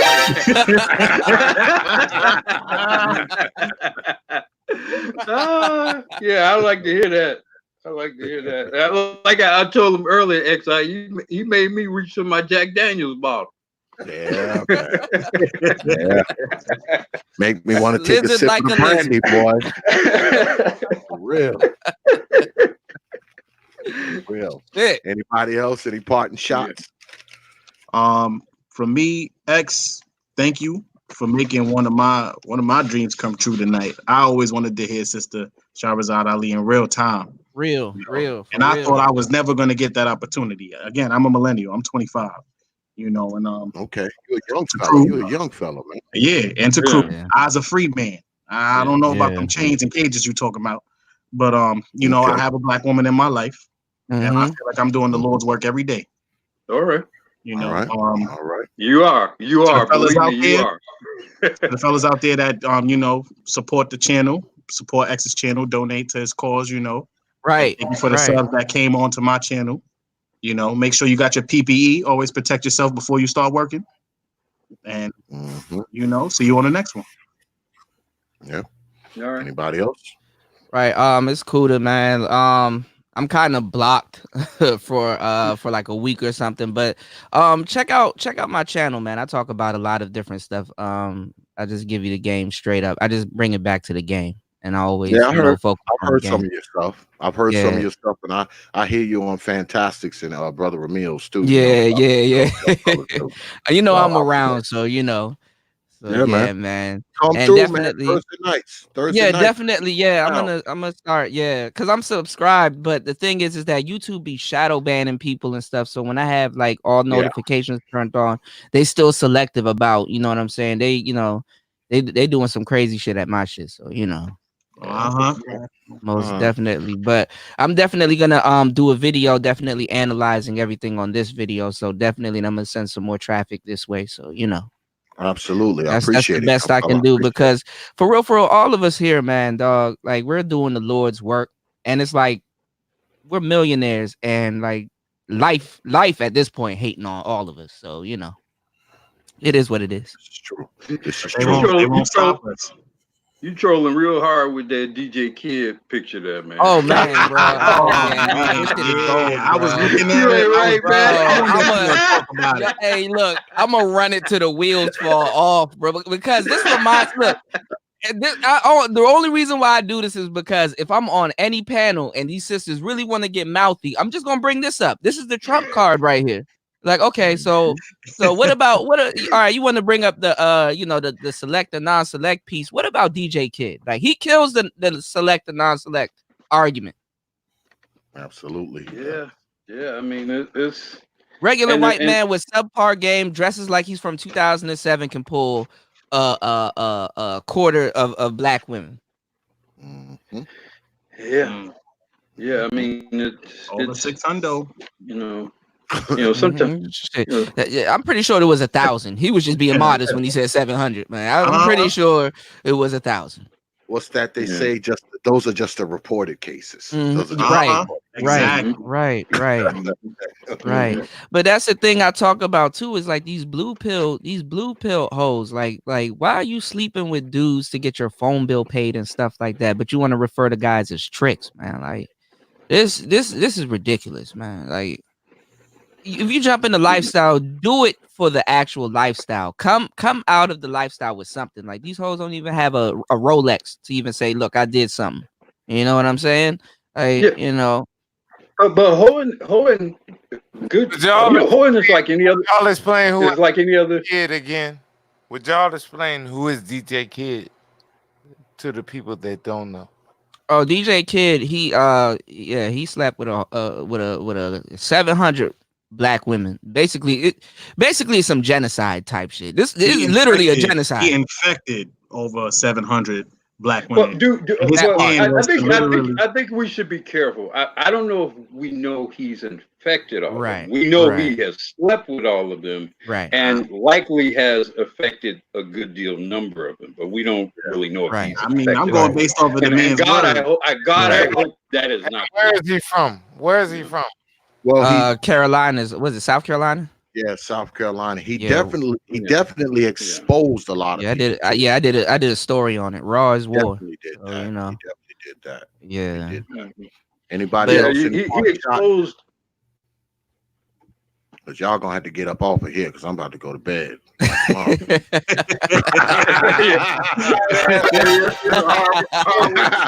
No, that's you. That's you with the trigger, DJ Cool. Yeah, that part. I got some obsidian shit too, so Yeah, me too. I got quite a few of them shits. I got some gold, man. I'm getting some more too. I'm gonna have some from UX too, so Oh, you've been cutting some of my sayings too. I'm gonna get some from this. I'm gonna get some from Shahrazad too. Shit. I'm honored, man. I'm honored that you would use my voice as a trigger. Hell yeah, man. Hell yeah, because Hey, DJ Kuda, can you do you do the native instruments? You said native instruments? Yeah, I got the big old keyboard. You know what I mean? Oh no, bro. You know what? I bought the Rodecaster Pro. You was the one that put me onto it. Oh shit. Yeah, I've been bought that. Oh shit. Yeah, bro. It's to the moon, bro. My favorite I'm X talking meme about the is. book. Dog, let's make some music, dog. I got Talk. you. I got you. Got the email?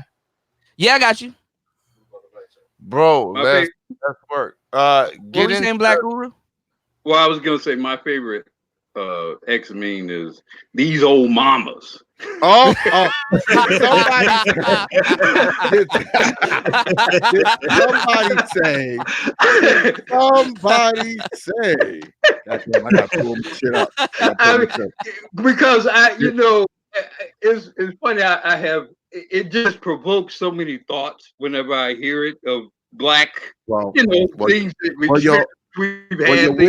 Your wish is my command, brother. Yeah, I gotta get you saying. I gotta get you saying it like off guard, like really saying. Mamas. Your wish is my Mama. I appreciate y'all though, man, coming through, brothers. Yeah, thanks, man. Likewise, man. Yeah, Ali, man, and yeah, absolutely, man. I appreciate all you brothers coming through, man, for this little after session, man. And don't be no stranger, man. Come through Thursday nights, man. It goes down on Thursday nights. Thursday nights. I'm here. You got it. Yeah, I'll be here. Yeah, man. Thanks for putting in the work for the community, man. Lord knows how much this is needed, man. Yeah, I do what I can do, brothers. I do what I can. X, you leaving this up, right? Right. Yeah, absolutely. All right. Bro, Shahrazad Ali in 2020. Come on, man. What is y'all talking about? I was saying here like this is legendary. Nigga, what? Absolutely. Bro, when I saw the title, I said, oh, it's an automatic right here, bro. Oh my God. Absolutely, man. It's an automatic. I'd be a dumbass if I didn't. I'm gonna say this. I'm gonna get my black ass off here, man. What people don't know about X is I'm connected to a lot of people, man. I mean, and they're gonna see that. They're gonna see that. You gotta have pull. You gotta have pull for that. I'm gonna bring some heavy hitters up here, man. I'm gonna bring some heavy hitters up here, and y'all gonna be here to see it, man. As long as I wake up every day and able to do this shit, right, man.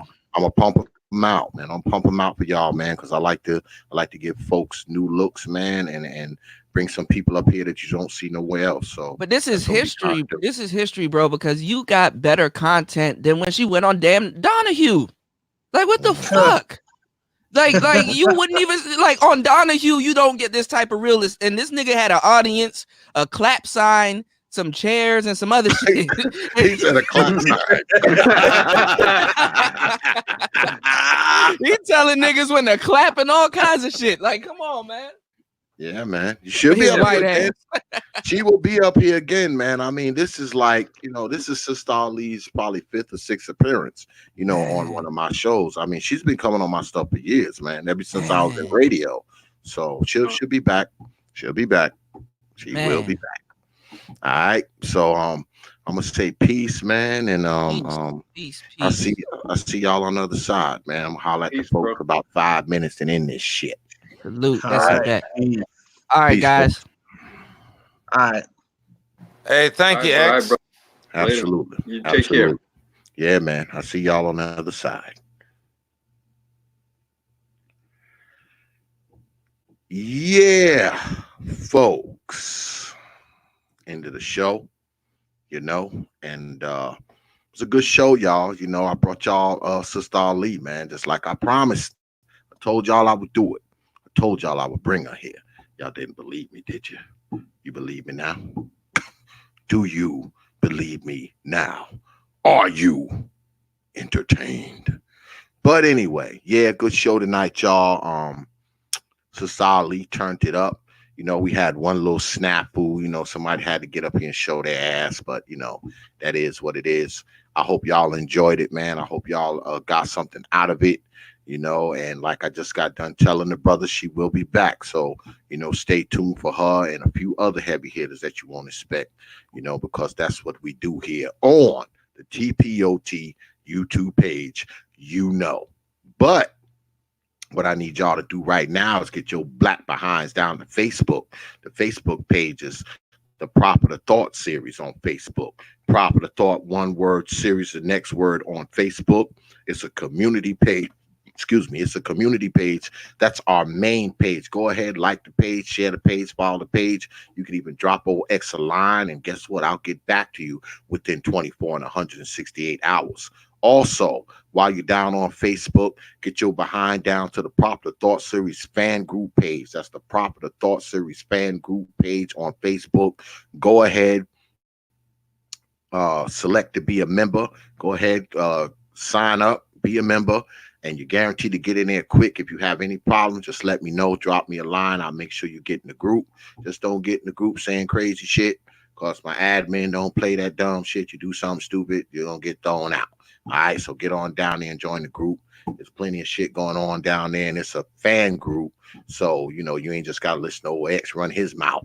You got other people down there running their old mouths too. Also, check us out on WhatsApp and Instagram. That's Proper Thought. Leave out the series on Instagram. You can ask anybody who follows me on Instagram. If you follow me, you're guaranteed to get a follow back. So go ahead and follow the Proper Thought on Instagram. Just make sure you leave out the series. Also, you know we got to end the night like this. Get your black behinds down to Twitter. The Twitter handle is at T.P.O.T Media on Twitter. That's at T.P.O.T Media on Twitter. Go ahead, follow me on Twitter, because if you don't, I will haunt you in your dreams. And right after I get done doing that, I'll haunt your black ass mama in her dreams too tonight.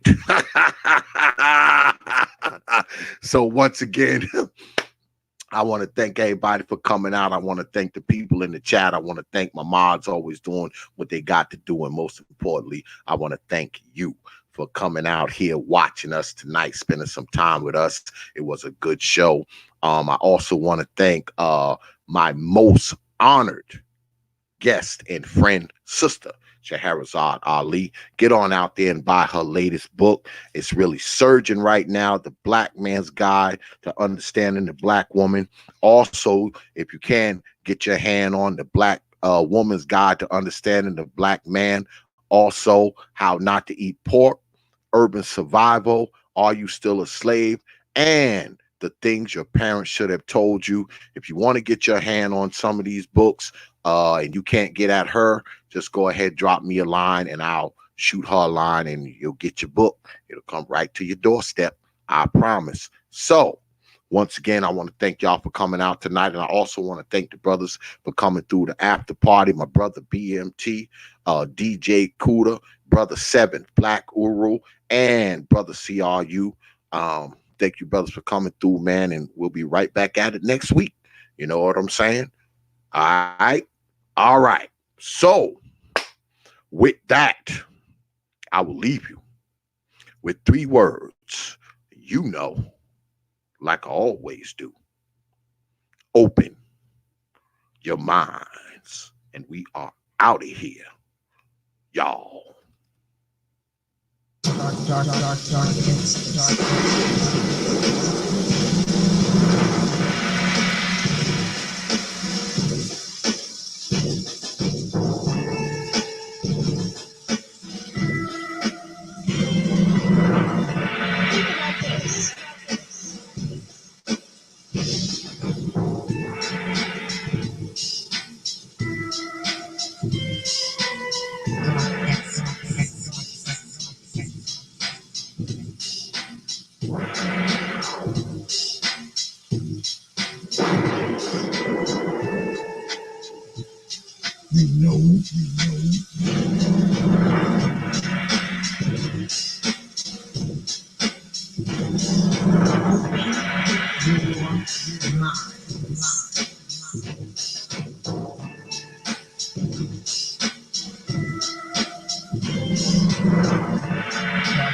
You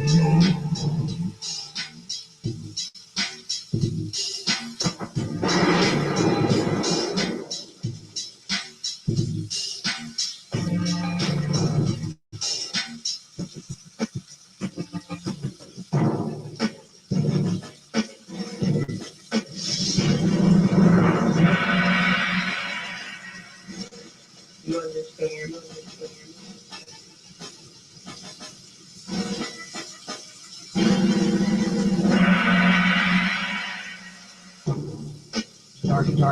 Dark X. Yes.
Yes.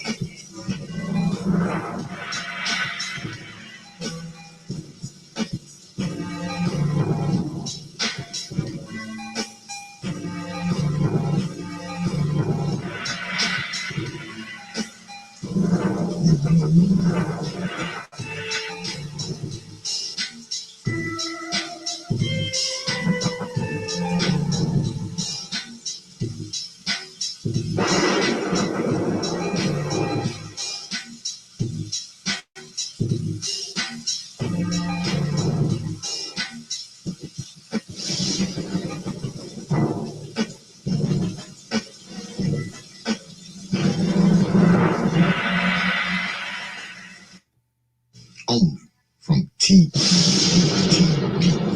Open your minds.